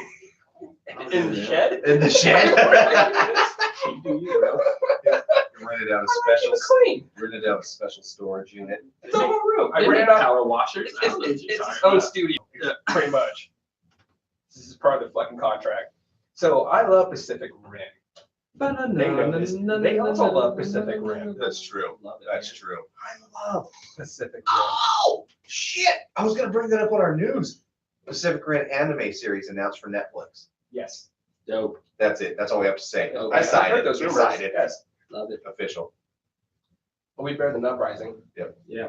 Well, Uprising didn't suck, It was entertaining. It was great. but it It probably will be better. didn't have the charm. It was just all popcorn. True. I agree. Yeah. It wasn't Guillermo's. All right. It was not Graham Morris. Mhm. Anyway, this specific fight scene is placed in Hong Kong, and is when Gypsy Danger is fighting Leatherback. Mhm. Now, to refresh your memory, Riley and Mako were just grounded. They weren't allowed to go to the battle, so everybody else went out there. Unfortunately, there's a fucking kaiju that could emit fucking EMPs, so everybody stopped. Oh, that's right, because Mhm. they're all like digital, and their Mhm. kaiju is analog. Yeah, But that's okay. what Gypsy Yeah, is. sure, She's sure, sure. analog, Gypsy's you know, an she's analog. It's the last analog. She's runs a on a fucking nuclear. Yeah, Get she's that got a nuclear. nuclear reactor. Yeah. Exactly. Vic knows what I'm fucking talking about. I get it. Jerry's touching me for some reason. Oh, yeah. Oh, there he is. There he His is. dick's up right now. Alright. But from the very get-go of the fight scene, you just see Gypsy running towards fucking Leatherback. Leatherback's running towards him. Gypsy just starts fucking punching Leatherback in the face. And then Gypsy he holds the kaiju in like on the face and just starts wailing as a robot. Now just imagine that in Gen. He's just holding him. Yeah. It's a fucking brawl. I don't It is a Okay. brawl. Yeah, because initially too, like he starts wailing on him, and then gets Leatherback's back, and then pulls that EMP like module off his back, Yes. right? Yes. Oh, And then so as he's bad. punching, you guys love it, and I love it too. The elbow rocket comes out. Oh, He's like, elbow rocket now, just Yeah. for a better punch. Dude. That was the thing. There was something about, and Charlie Hunnam's not a great actor, but No. you're right. He does bring a huge amount of charm to everything he does for the Yeah. most part. And that was one where it really filled it in. Like he can pull up rockets, no, like John Boyega couldn't have pulled that. No, Oh, no, Right. And I love John Boyega. No disrespect to that guy, but there's something about fucking Charlie Hunnam that just makes it work. Elbow rocket. And Ron Perlman in it, yeah. you know. Oh, yeah. Oh well, how can you forget the iconic line, dude? For me, it's like empty the clip. So it's actually in the same scene. Yeah, yeah, yeah, exactly. 100%. That's why I was like, yeah. I will say though, in Gypsy, the second one, just Uprising, what was it? Avenger. Gypsy Avenger versus whatever that kaiju thing Obsidian hybrid was Fury. in Obsidian Fury in the Antarctic. Mhm. That scene Oh, yeah. was Good scene. fucking dope. Oh, That yeah. was a badass fucking kaiju robot battle. Well, those robots were way more intuitive than the first one. Like, Yeah. they were able Yeah. to like do flips and shit, you know. Yeah, it was nuts. This way in the first one, he's Has just much like bigger fucking budget. punching. Right. Such a brawl. I mean, he's just fucking Yeah. punching. Oh no, the Like, first he's one not was doing far flips. superior, far superior. But I had to give a Pacific Rim shout out to that scene. I Oh, dug yeah. that one a lot. Oh yeah. Well, after the elbow rocket, I'm sorry, Vic, did you want to say something? No, I keep going, man. Sorry. I'm looking at me. I'm interrupting you. I don't want to get ahead of you, and I keep doing that. But Oh, I'm it's just totally excited fine. about the piece. I know it because we all love Pacific Rim love it so hard. You do you, man. Well, after the elbow Give you a rocket, Pacific Rim job. Leatherback actually picks up he picks up like a pole and he starts beating Gypsy with it. All the while, Gypsy just picks up some fucking shipping containers and then smashes him in the face. You see the fucking kaiju like lose teeth in slow motion. Dude, It's so good. It's so good. that's such a great I love quality that to shot. that scene I love too, it. man. I love that piece. Well, then the kaiju, Leatherback, starts charging Gypsy and he starts trying to push him towards the ocean. All the while, Riley is like, plasma cannon. I need the clip. Yeah, It just fucking annihilates the insides of the kaiju. dude, it's wonderful. Yeah, he It's the cooks way that he says it. motherfucker. Yeah, he's like, Empty the clip! Empty the clip! you know why? And this is like going back to John Wick 2, it's the motivations of the character, it's the intensity of it. They have history with each other. He wants to envy the clip because he wants to make sure that motherfucker's dead. Last time he didn't do that and his brother died. He's gonna make for damn sure that motherfucking monster died Yeah. right there, dude. Yeah. And that's why when he turns away, he's like, hold on. And he's another one after he's like, barbecued that monster. He's like, hold on, let's do it again just for good measure. Dude, that's so right. Fucking And that's locks it in, dude. almost got another that reason why the first one was so much better because again, it's like we couldn't get. I wish so hard Charlie Hunnam would have come back, Mhm. but since they couldn't, they had to do these weird rewrite bullshit things Yep. where all of a sudden, oh, what's Idris Elba's name? Pentecost? Pentecost, thank you. All of a sudden, he has a son. Wait, what? You give us this great backstory about his daughter, and the whole time you didn't mention that you had a son there too. You're a shit dad, and like, which was kind of, oh no, it's just bad writing. And then what was the daughter's name? Mako? Mako? Mako. Mhm. Thank you. Mako Mori. Makamori, yeah. And then you just like, her character was weird in it. It wasn't her character from the first one, and then you just do some weird motivational death that she has, which is a cheap rehash of like a girlfriend in the fridge sort of thing to try and give Boyega some sort of motivation that just didn't work the same like it did in Charlie Hunnam and his brother. It just, God, the first one was so. Well, and the first one, for me, it was about the details. Guillermo del Toro, like, if you look at the behind the scenes where he does all the special effects, he had input and he drew every special effects in every Jaeger. He was very specific about how each Jaeger moved. He wanted the weights to look different. He was very specific about the shots that he wanted, like, especially too, when I'm reminded of the elbow rocket scene, when you see Gypsy Danger pull the elbow rocket back. Every metal piece moves and transforms with a weight and a kinetic energy to it that feels Oh, real yeah. to the scene. Like, That's very amazing the way that they accomplished that. Guillermo del Toro. God, he has such a hard name to say. GDT. The GDT. Visually, it's just one of the all-time greatest. I mean, look at these ones. Look at Pan's Labyrinth. Look at Hellboy. He's good. He's got an eye for cinematography, really, and just an imagination that's unbridled by any other director. that I've come And he was across. supposed to direct The Hobbit before they brought back Peter Jackson. That's right. I do remember. that. Okay. And so much me wishes, especially because The Hobbit, well, it wasn't awesome. Really wishes we also have like a Guillermo GDT cut, Yeah. like just his own. Put it in its own world. We don't need anything to do with the Lord of the Rings there. Just have him and just give us a straight up Hobbit movie. I would love that I think to that'd be really great. see what he would do. Well, and I think he's got a color palette that would really lend itself to The Hobbit. Guillermo del Toro uses colors in a very interesting way. It's not pastels per se, but it's rich and it's defined, like, and it has somewhat of a, oh God, you gotta help me out here. It's like a, not like a fogginess to it, but the contrast between reds, yellows, and browns and blues are remarkably important to me in all the films that he Mhm. uses. So I think They're those- always complementary colors. somewhat red and yellow, brown. I mean, I'd have to look at a color wheel to think about it, but I see what you're saying though. He uses color with a purpose. exactly. Great Yes, purpose. yeah. It's good for storytelling. It does, especially too in the night, like when you're at night in Pacific Rim versus Oh, the daytime. especially that movie, yes. Like you see, like just the glowiness of the Jaegers. I don't and think there's the monsters. any better example of visual storytelling than Pan's Labyrinth.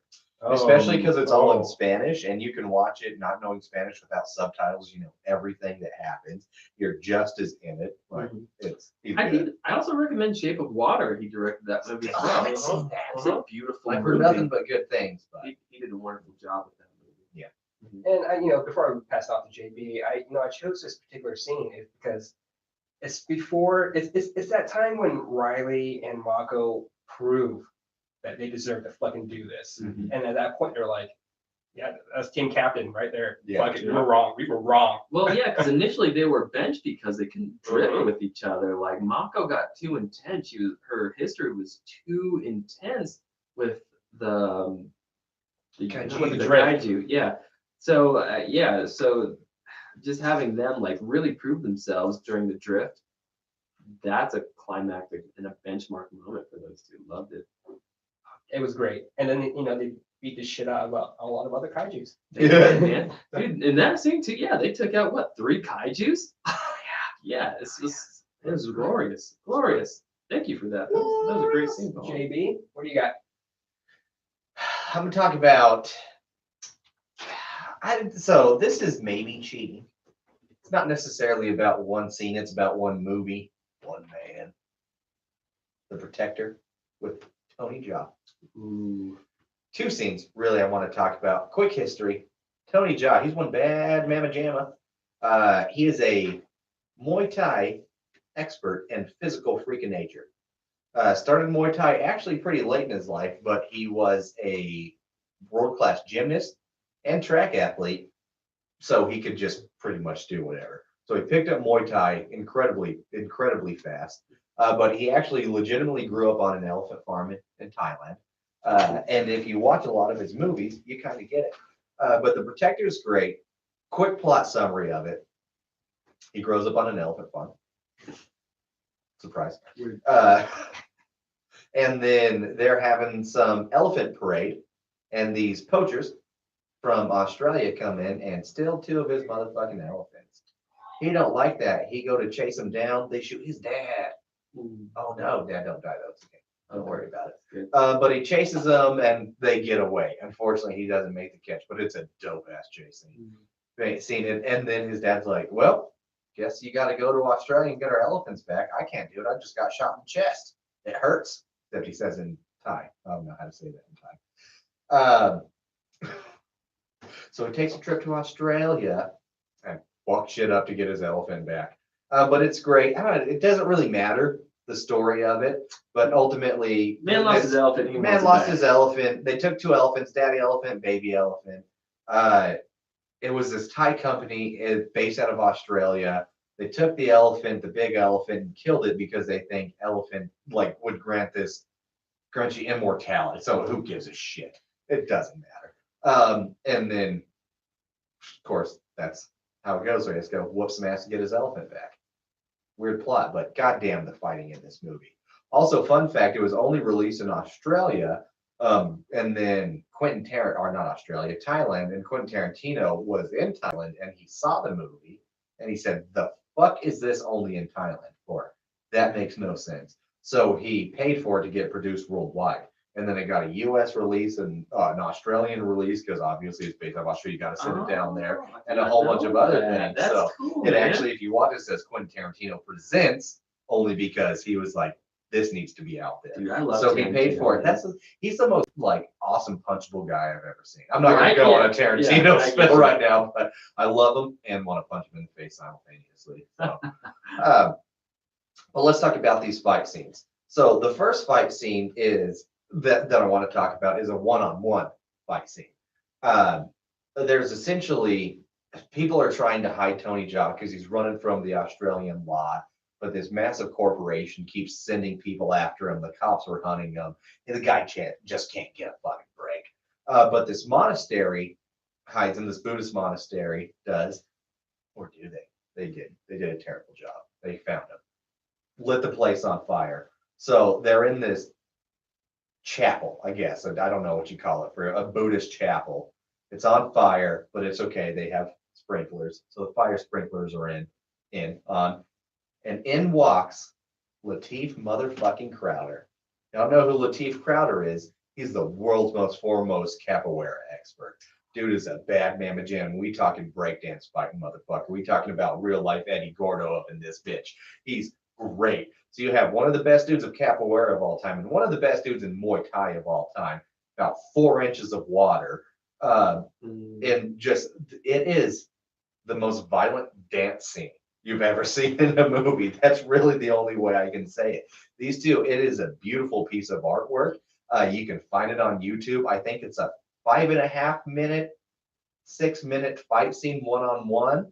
And there's a lot of just Lateef Crowder starts whooping his ass, giving him some good kicks. But Tony Jaa, he's smart. He's back. He's watching him. He finds his weak points and then just fucking just. It's amazing, it's and badass. I love that piece too. If we talk about the artistry of each of their disciplines, like Tony Jaa being Muay Thai, he uses a very direct version of Muay Thai. in that Direct sense. to the Direct. point, He's- functional movement, Functional. no, not a wasted movement He's not whatsoever. fucking around. While capoeira is more of a fluid, flexible, like It's- you're hitting in transition a lot of the time. Well, it's kind of and like you spin something and Mhm. whap them with, you get all that centripetal force Yeah. going along with it, gets you that whap. But it does take a lot of energy. It So you does. have to be in amazing shape. And granted, look at Tony Jaa. He's also in amazing shape, but it's a lot more direct to the point, but still beautiful also with the way it's done. Absolutely. And Muay Thai, not Muay Thai, capoeira sort of reminds me of, look at what my hand's doing over here while my other hand's doing something over here. It's sort of like, You're totally right, but really fun fact, and this is why Brazilians sometimes kick so much ass. For the longest time in Brazil, because it was a very terrible regime, and how a lot of martial arts actually branched this way, but any martial arts study, any physical study was outlawed, of course, because you don't want an uprising. So Brazilians, they're sexy, they can move. Of course, they're break of dancers. course. So they made it look like dancing. So it was just Yeah. a dance club, of course. But no, we have to turn this out. But guess what? We're gonna figure out how to defend ourselves, and we're gonna figure out how to fuck shit up. And Exactly. a capoeira kick with those spins, it seems wasteful, but I watched a video. It's pound per or pressure per inch, whatever. One of the deadliest kicks you can throw. Capoeira is nuts. And same thing for Brazilian Jiu-Jitsu wrestling wasn't considered a martial art. So they said it was like wrestling practice sort of thing. And they just threw deadly joint lock maneuvers and chokes and stuff like that. So very creative martial art born out of necessity. Absolutely. And Yeah. oppression, really. Which kind of Judo speaks with to the hand, I that. love that shit. That's fantastic. Yeah, it kind of speaks to my point. Like they had to hide what they were doing over here with their left hand, so their right hand could be the That's why I triggered it. That's exactly Perfect. why that Yeah. point is. yeah, great man. Yeah, So, that's a great fight sequence. That whole fight scene. Well, and you have like the artistry of it too. You have it's on fire. There's rain. There's water. It's All of dramatic. it. That whole movie, and that's what a testament to Tony Jaa too, and well in this one, especially with Lateef Crowder, because artists, Masterpiece. Yeah. dude, it is to the nth degree. But Tony Jaa, his physicality, so many of these fight scenes, and a lot of it in his movies, he has these amazing one-shot fight scenes. And The Protector, this is not the one I'm talking about, but this amazing spiral staircase crawl, all one shot that he does. No cuts, no stunt double, very Jackie Chan in that way, sort of thing. And then you see what he can do physically, like do a jump. What was the one he did where he was running from a bunch of dudes chasing him on motorcycles in this parking garage, and there was this giant gap, and he does a double flip and lands a handstand and does the splits. He's weird. It's creepy. Okay, moving on. Next scene in the movie. Okay. One versus many. Well, This is when he figures out his elephant, his papa elephant. Mhm. He was murdered, man. They murdered him. They Trying killed to- your father. Trying to take his elephant powers for immortality or whatever. And so he sees it, and you get there, and people just start beating the shit out of him and then he just like snaps. And they explain in the extended scene, if you can find it, his Muay Thai, it was a specialty Muay Thai meant to take down beasts because you had to protect the elephants back in the war days. Their Achilles tendons, back of the knees, sort of thing. Mhm. So he fights all these massive men, and he does I really love it because it's not like most movies where you get, you're fighting 50 guys at once and 49 of them are watching you while the first one attacks. And then 48 are watching while the second one attacks. No, Right. they all coming at you. But he attacks them one by one and very directional in ways that he'll take a punch, deflect it, wrap it, grab the dude, flip him into another dude's face, break the elbow while he's at it, grab another dude's leg, snap it in 3 places, where it's like you're not getting up or probably ever using that leg again. And it's a fight scene that you will watch it and get absurdly jazzed. And by what you have to be careful though, because you can tear an MCL just by watching it. Oh, easily. It's that Yeah, physical. Easily. Like it's absurd. Like you Oh, feel no. the pain. You're like, ah, damn it. Well, once again, yeah, no wasted movement. He breaks arms, elbows, knees, tendons, cuts them straight left and right. He makes for damn sure that Dude, and you are not getting up from what he's done to you. Like, cause he's got to make sure you're down. He's got 49 other dudes to fucking kill. right. As a henchman, would you put that on your resume? Got Yeah. fucked up by Tony. And I'm still walking. And I'm still walking. And I'm still Right. It's like in the Venture Brothers, survived Brock Sampson. Like, what? Wow. Good for you. Dude, Yeah. 100%. So that whole movie is amazing, but those 2 scenes particularly are dope AF. Those are fantastic Oh, yeah. pieces, man. Oh, yeah. Loved them. We have to take another quick break. We do. Okay. All right. Taking a break. We'll come back with some more fight scenes. Peace. Yeah, I couldn't hold it Oh, anymore. dude, I'm gonna piss myself so hard. The I seal got pissed hard, man. has been broken. And I was saying that, I was like, I'm going to break, but nope, we're going to have to do another beer. No. I was like, I gotta figure out a way to take this right now. 3 minutes, YouTube. Oh, God, I've got to turn this fucking voice shit off. Yeah, I had to turn mine off because I kept doing the same thing you were turned doing. it off. Well, every time you say okay, I'm like, that's what happened. Oh, I see that. Me too.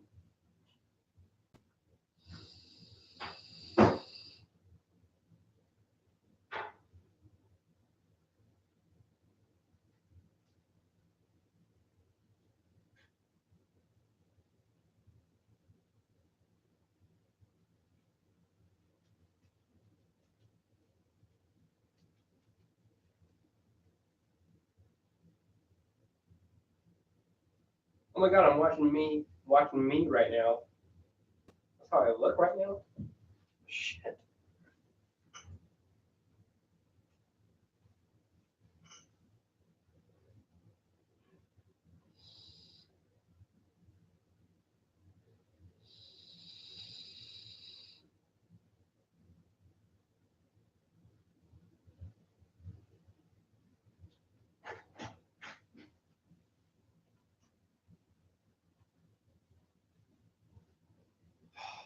Jesus. I just realized I could have done this from my phone and then like replied to people and stuff.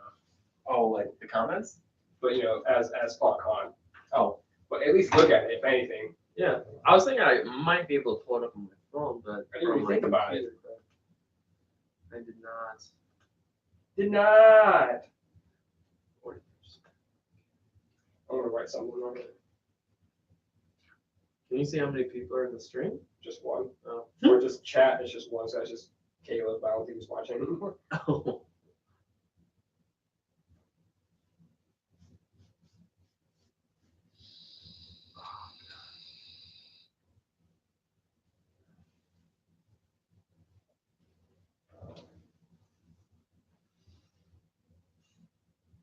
Man, I really like that here. Instead of the house. I'm not.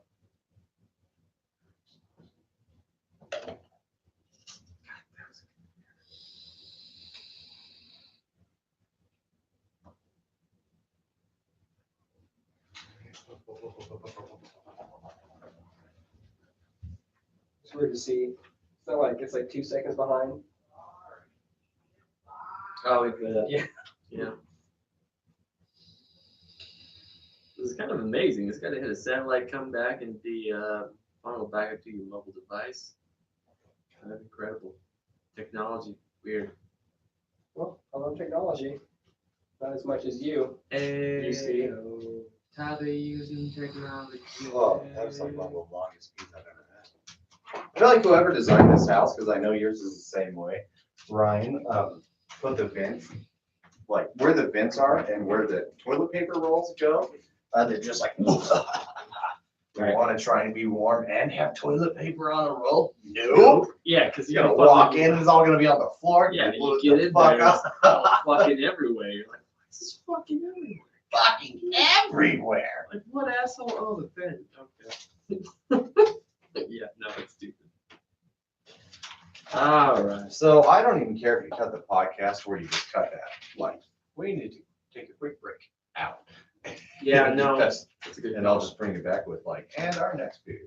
Except you know, you're not watching, but you know. Well, that's because our YouTube fans are better people. That's not true. They're all great. Actually, I put it on my phone to watch it now. It's actually quite weird. Oh, are you? It's super meta, huh? That's amazing. Oh, I could do that online too. Ah, fuck! I didn't stop my. Oh, I did stop my timer. Yay! Look at me. I'm being smart about things. Yeah, I want to do that too. I don't know why not. Actually, I just did it. You can do it. I really don't need to do it. Oh, you should. Both do it. Oh, look at that back of my head. What's this all grainy for some reason? You got them on the live. Your video is? Yeah. I don't know. When I wasn't, it was still kind of green. Maybe it's That's just- the camera. I don't know. Oh, it does look a little grainy.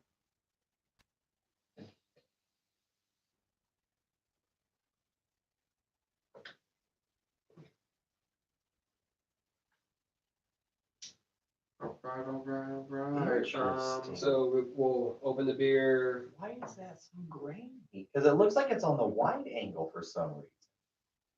On that one instead of the normal camera. Huh. Interesting. So interesting.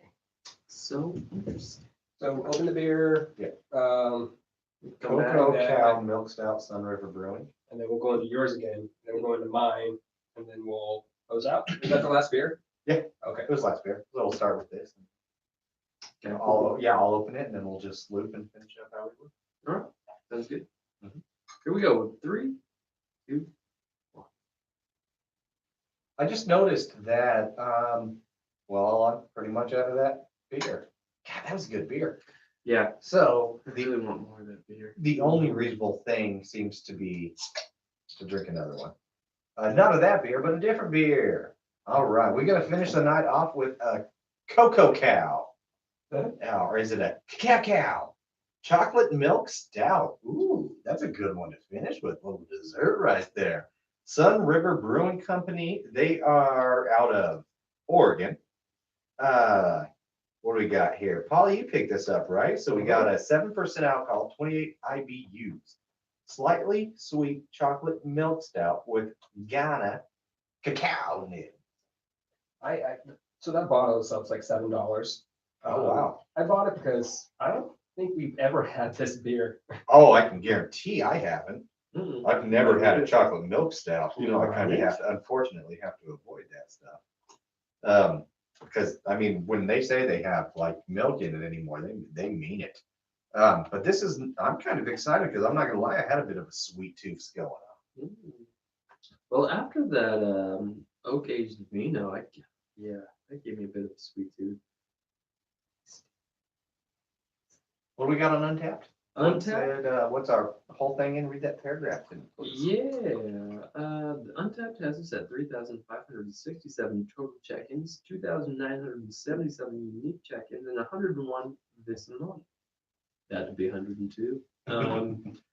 It's rated at a 4.2 average rating from 2,772 ratings, which was added on the 31st of January 2015. It is 7% alcohol by volume with 28 IBUs. Well, oh, sorry, go ahead. Okay, yeah, so this reads the Cocoa Cow, which I see what they're trying to go with, like the cacao. The Cocoa Cow is our interpretation of a classic milk stout, but with the addition of roasted Ghana cocoa nibs, milk sugar, and caramel malt, build the rich, full body of this brew with mild roasted notes, coming from 2 varieties of chocolate malt. Have some dessert today. Just make sure it's served in a glass. Dude, this straight up smells like fucking hot chocolate. It's kind of weird how much it smells like chocolate milk. I'm not Interesting. Like at the bottom of this is something I haven't seen on Untapped. They list the hops, the malt, the barley, and the other ingredients. gonna lie. Oh, I wonder who put that paragraph in. Yeah. So they use Magnum hops. They use a malt premium Northwest 2-row crisp crystal and 77 bears roasted. I don't know what that means. I guess it's the type of malt. To get the milk stout piece, they use a lactulose bacteria or a yeast. Sorry, it's a yeast. Bacteria is a yeast. And the oh I gosh. mean, yeast is bacteria. Sorry, my nose is You just got the sniffles, all of a sudden allergy season. yeah, I'm a little congested right now. Interesting. Other ingredients, lactose. This tastes just like chocolate milk. Holy shit, this is crazy. Dude, this is crazy. I know you got 2 of them and you're going to say one for Will. Fuck you, Will. I'm drinking it. I don't care if it's going to make me shit my brains out. This is delicious. Oh my God. This is an adult chocolate milk. Dude. This is great. This is pretty darn good, yes. Holy my God. shit. 4.2. I love it. I'm going to give this a 4.25 all day. Oh my. Wow. I'm super surprised. Super 6%? surprised. Yeah, 6%. Oh yeah, good lord. You know, so many times you read a description of a beer and you're just like, well, that didn't live up to it. Oh my God, spot on. Chocolate milk, a little vanilla, a little sexiness up in there. Cacao. Cacao. Cacao. You, Jared, would love this. Well, he can't have the other one either. Mm-hmm. And you buy him. No. Fight about it. Or go with the theme of the show. I don't want to fight him. He's so big. That's what you think. He's very muscular. I don't want to. This should be in an adult lunchable. Oh my god. I might actually have this for breakfast in the morning. I think about like a charcuterie board and like, Dude, cacao. oh my God. Absolutely. I don't know what you'd pair with this though. God damn. No, it's the adult lunchable. I've never had this with this. Joy. Yeah, Joy's a good Summer one. sausage. No, No, not with this No. particular one. I'm just going lunchables now. No, I'm thinking straight up dessert. Like I kind of want a German chocolate cake while I sip Yes, on this. That's a great choice, Yes. man. Excellent Like, choice. you like Gary Dairy chocolate, yeah. Yeah. Holy crap, man! I dig this. Well done. Did you guys rate it? Oh no, I forgot. I was so enthralled with it. 4.25. It's wonderful. 4.25. 4.2. Damn. God damn, look at that. Look at that. I think we started the cycle together. Oh, good for What us. time of the month is it right now? Our time. Our Are there time. beers? The time that Bear at the house? Just deer. Yeah. Now you got the whole station in danger. Bears. Bears. This is like a Nesquik for adults, dude. This Dude, blows my this is dick better than any straight in the Nesquik water. I've ever had. Exactly. Yeah. I love it. Kicks Ovaltine's ass. Yeah. Oh, for toe. Yeah. Give me some ice cream. If I could make a float out of this. I'm not sure, but I do it. I do it. I totally do it, man. I think it'd be wonderful. Throw some vanilla bean in here, like mix it up like a milkshake. Oh, Be dude, right. turn this into an adult root beer float, throw in a little bit of vanilla bean ice cream, shot of whipped vodka. Yeah. A little, maybe some more JDs in there. Let's kick it up. Yeah. Yeah. I'm very surprised. I thought I was going to So get am the I. fuck out of this. I was not looking forward to it, and I was like, God, I'm glad this beer's last. Let's just get it out of the way. What a nice beer to finish on. It's a And it's worth it, I think, on the price point. $7 ain't bad for this. That's Not at all. great, I man. agree. I really like that price tag. fantastic. I think actually for this podcast, this was, in my opinion, as far as like the dollar value to the beer, the taste, to the joy it brought me, this is the most economical beer podcast we've had yet. I think so. What a great value. Mhm. Good old GV. Good old great value. Not the Walmart brand. Not the No, Walmart brand. no. You could probably not get these beers at Walmart. No. Oh. I would be amazed. Could you imagine? Don't they have that growler station now? They do. And it's like Blue Moon, Shock. Shock Top, the other Blue Moon, Leinenkugel, So, yeah. Flugen. Lugenflugen. High volume. Yeah. Good lord. God, I like this. Oh, wow. That is one of the sweetest beers I've ever had.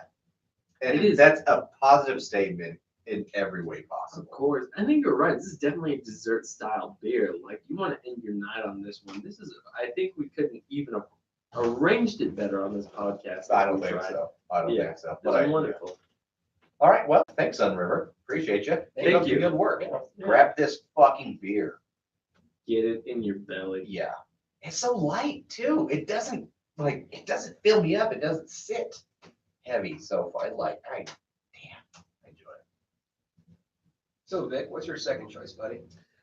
So my first scene was a combination of like a one versus many and a one-on-one. This scene that I'm about to talk about is a one versus many. The second scene that came to mind when we first talked about this topic for me was the Kingsman, the Secret Service, the church scene. Yes! Love What a good choice. Fucking Back love to it. the So I also did a breakdown of this scene because I fucking love it. So this sequence, it's roughly about 3 minutes long with a kill count of 49 churchgoers. wow. It seems like there's more, but trust me, I checked. There's about 49 people that died. And this scene involves Colin Firth and his stunt double, Rick English. And I wrote that because Rick English is such a great name. Oh, yeah. Love Rick English. He's a stunt double for Colin Firth. Dude, that name is bad AF. Isn't it though? It's, He's the Johnny best. Quest's cousin. I love it. Yeah. It's like if Johnny English were tough. Right. Remember those movies? Totally. Yeah. So His yeah. badass. That's his badass cousin. Johnny English's badass cousin. Oh my Rick god. There you English. go. Yeah. Oh my god. Oh my god.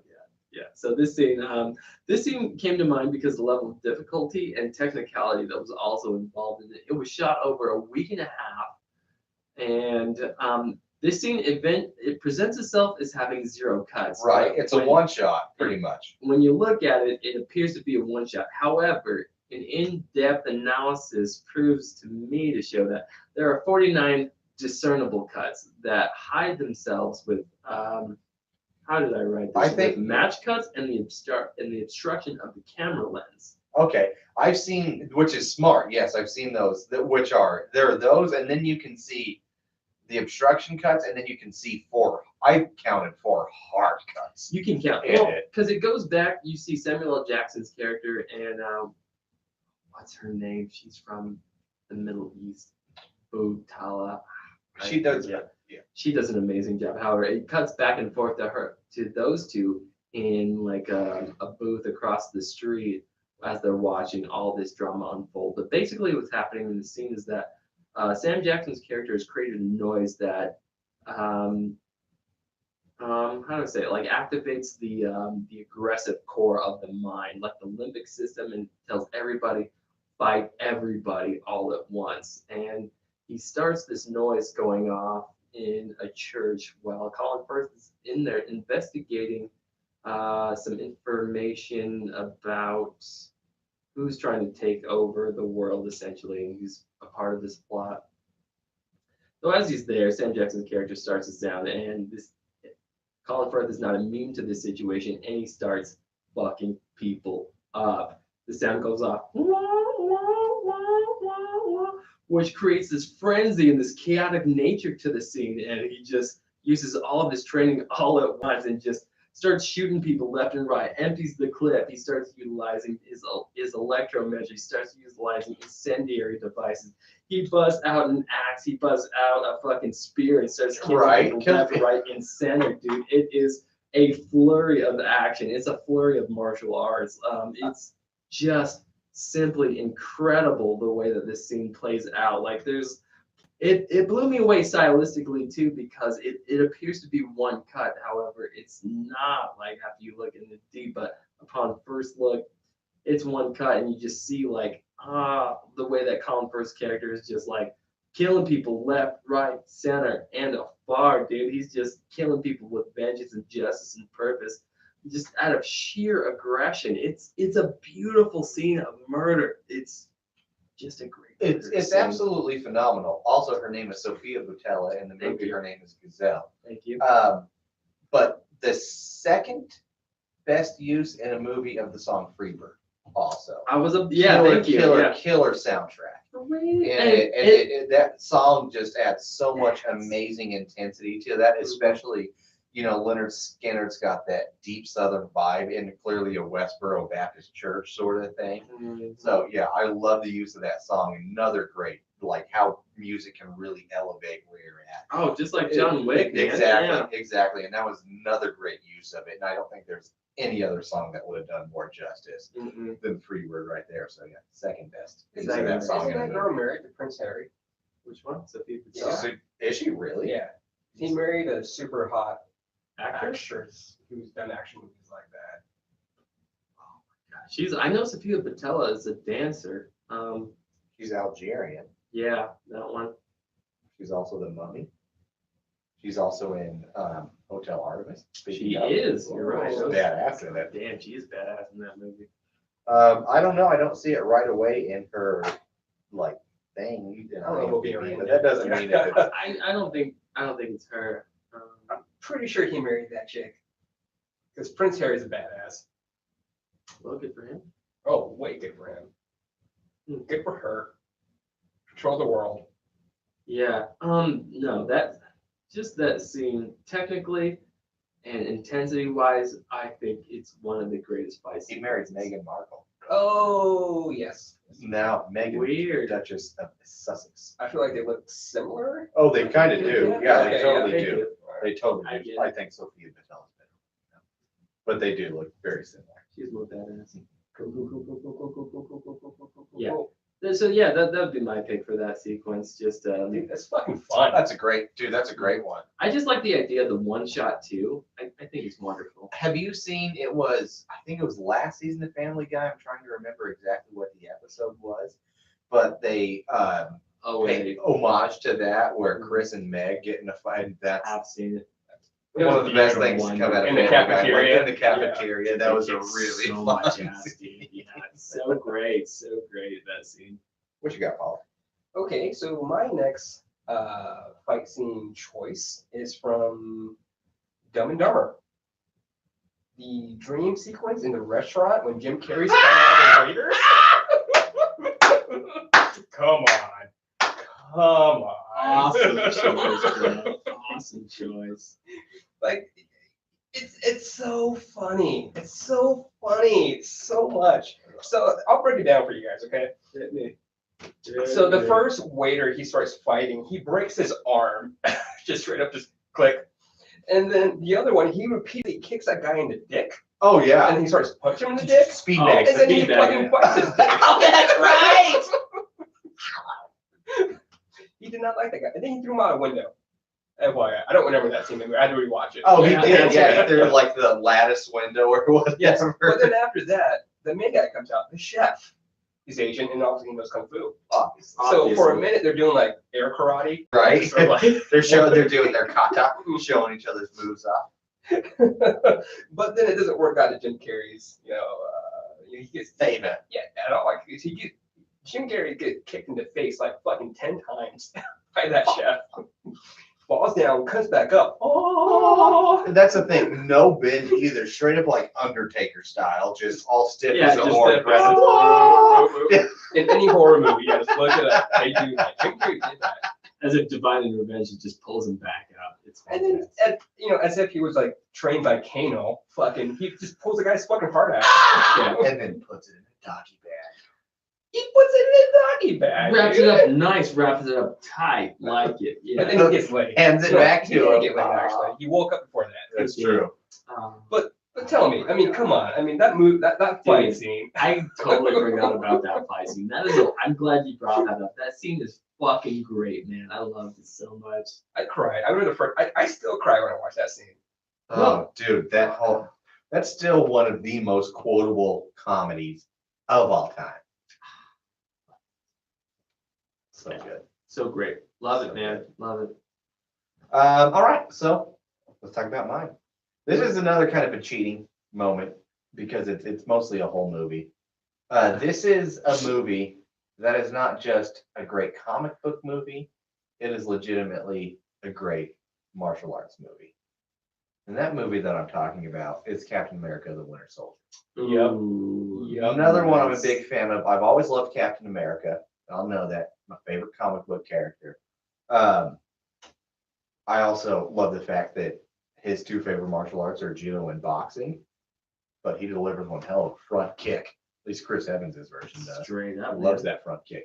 But the Winter Soldier, the two that I love the way that movie opens. Mhm. Okay, where he just jumps out without a parachute, first off.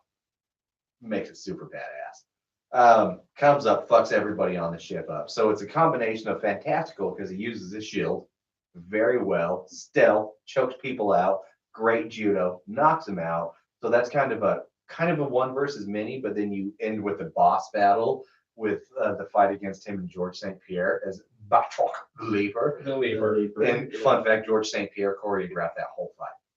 It was all him. Yeah, All him. that's right. God damn, What he's was good. Like, I thought you were more than just a shield. No, dude. And then I love how Captain America comes back in French. Let's find out. Yeah. Puts the shield on his back. Ah! It doesn't weigh him down. Dude, it does You don't not get weigh many him of them down. that way. No, it don't weigh him down one bit. No, you're that sort of a man. And then it was really hard to pick between the two. But I have to give the edge, especially as a whole action scene, to the freeway overpass fight scene. Yeah. Okay, I love that one. I kind of wanted to go towards the in-fight scene on the helicarrier or the tri-carrier between him and Winter Soldier. A lot of really good jujitsu and judo in that, like really good judo and jujitsu in that one. Plus so much of emotion. Please don't make me do this. But the bridge scene wins, the overpass, especially the way Sebastian Stan uses a knife in that movie. I'm so His- glad you gave it to this. Dude, and that's how I have to give it because, and I really love Chris Evans. He did great. His martial arts is great. His judo was great. But Sebastian Stan, like his dedication, the way he does it, his look, his ability to speak Russian, his ability to use a motherfucking knife. And it was when you watch behind the scenes, when he got cast as that role, for like a year, he didn't put the knife down. He would have, and it was a fake knife, of course, but he'd be driving in the street, using his left hand on the wheel, his right hand, just flipping the knife back and forth and doing things. Dude, I love it. Who the hell is Bucky? Who the hell is Bucky? Dude. So that fight scene gets me jazzed every time I watch it. I just came 3 times talking about No, I saw it happen. Man. There's so much explosives. it. We handled it well. Looks like a No. Jackson Pollock painting in here. Yeah, let's not bring in a black light. It's gonna be bad. No, that thing is wonderful, dude. Especially like with the use of the shield Captain America's using, and just the way that Bucky handled the knife. It was flip, flip, flip.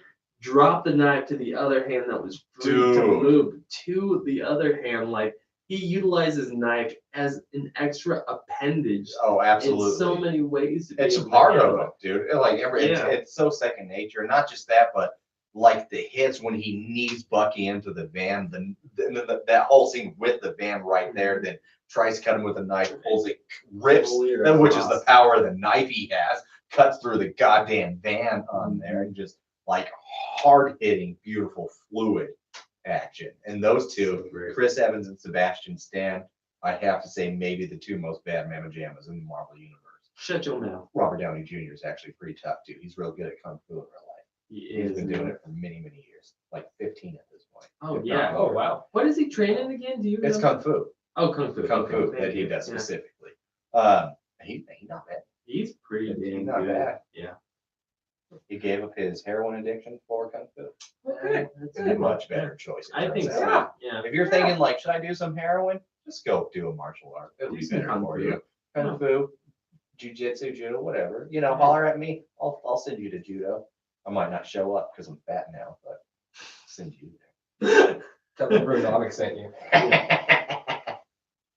No, I've seen after the Captain America: Winter Soldier, I've seen different fight scenes with knives in different shows and movies, which is not on par at all to what he did in the movie, but it inspired so many other Mhm. shows and TV shows right after that, like what we can do with it. Yeah. Mhm. I mean, It's they've all incredible. been shit. It's incredible. Yeah, But- well, It's incredible what Sebastian Stan was able to do, and the fact that it was so specific to Sebastian Stan that he was unable, like other shows have been unable to mimic or even better that fact. Like as you were saying, Paul, Yeah. it's just So that's why It's more a than testament. anything, as much as I love Anthony Mackie, as much as I love John Cena, I want my next Captain America to be Sebastian Stan. I like that dude. hashtag stand for. You know, even though if he didn't be captain, you know, he can be Asian or he can be nomad. I don't give a fuck, but I want him to be symbolized somewhat as Cap. Sure, Mhm, yeah. Nomad would be fun, but Nomad is very specifically Steve Rogers. Yeah, we're not doing well with the words in there, are we? No. No, we've been drinking. We've been drinking some Shit. heavy beers tonight too. Yeah. I think that's all I got as far as this. What was your guys' favorite beer? The ITAP, because we all gave it 7. The Vito. Yeah. The Mhm. Vito. I mean, Idaho wins tonight. Idaho does win. We had a lot of really, really good beer, like exceptionally good beer tonight, as far as I'm concerned. I'm incredibly Idaho happy. wins. This is Well done, Wallace Brewing. absolutely. This is one of our better beer nights. And a Agreed. huge high five to Wallace Brewing. That was This as a whole glorious might be my beverage. favorite beer episode. I enjoyed the fuck out of everything we tried Because Will's not here. tonight. I'm sorry. I'm sorry. I had to do it. You guys reading anything, watching anything, doing anything, playing anything? I watch a lot of horror movies. Quite honestly, Now, I mean, yeah, I've fallen asleep on a lot of them. They haven't been campy enough for me. yeah, it's a hard time to be a horror fan. I love that they need to be canned before you. Yeah, somewhat depends. You know, I mean, like there's such a medium in the horror genre that they need to touch on. And if it goes too far the other way, it just doesn't work. Oh, yeah. In my opinion, because I do like them. You do? Yeah, I do not like it, man. I am not about these horror films. Well, I just like them when can't get they're on good, board. but so many like that's the thing. For every one good horror movie, there are 20 bad ones, Oh, if not more. if not more. Yeah. Exactly. But also sometimes I'll say I love me a bad horror movie. Sometimes. I really, Yeah. and I love me a good horror comedy too. So Yeah, to Paul's point, the campiness does help a lot. Like for it's- sure. it's helpful. I've been just been grinding away on fucking Titans on the DC Universe streaming app, man. I think it's a wonderful show. Everybody should Yeah. give it a shot. It's Mhm. dark, it's deep, it's gritty. It's great. It's so much fun. Yeah. I love So it, much. man. I really do. I look forward to it every Friday, man. Dude, I dig that. No, I love that. And also it is a periodic release. They're Mhm. not on. Oh, okay, Yeah. interesting. Yeah, I've heard nothing but good stuff about that show, so I really want to watch that, but probably not until I finish The Tick on Amazon. I've been okay. on that train. I wasn't Nice. sure how I'd feel about it. I wasn't sure how Peter Serafinowicz would do as much as I like him. Mhm. I didn't know how he'd pull off The Tick. It turns out quite well. Quite well. Quite well. I'm only 2 episodes in, but I'm enjoying it quite. Good, good. Yeah, I've seen a little bit of it as well. I'm about 2 episodes deep, and I do like how he pulls it off. Using the DC Universe app, I've been reading some comics. Yeah. Mhm. I've been reading Shadow the Batman, the last Arkham. This Oh, is nice. taken out in the 90s. It's pretty dope. Yeah. Pretty dope. Huh. I haven't read that one at It's all. on there since Mhm. we're on Shadow of the Shadow's Bat. Interesting. Yeah. Right. You know, that's the thing too. I've been meaning to read a lot more. Yeah, you have access to thousands of comics. That's on great. there. It's Yeah, the DC app seems definitely worth the buy. it's totally worth it to me. I love it. You guys got anything else before we boogie? I got some HMs for some action movies. Definitely check out Michael J. White in Blood and Bone, as well as what did I write down? You got to be talking about Killzone. Some Donnie Yen up in that bitch. Oh, of course, I did write Donnie Yen down. And fucking, they live Rowdy Piper, man. That fight scene is fantastic. That's something I want to know. Tell us if you want in the comics, Jesus Christ, comments, your 2 favorite fight scenes or fight style action martial arts movies that come to mind. And then tell us what you want our next one to be about. Should we do 1 versus 1, 1 versus many, many versus many? I think this is a really fun topic. Should we break down the Expendables? Probably not. That's one big fight. We can't. It's all action. Yeah. It's all action. Check out our YouTube channel. We got some fun stuff up on that pitch. Follow us on all things social media at Brewnomics. I'm at the Basco Fiasco. These guys are at Brewnomics. Yep. I'm Yep. Jerry. Paula, And Vic. Cheers. TTYL. That was gay.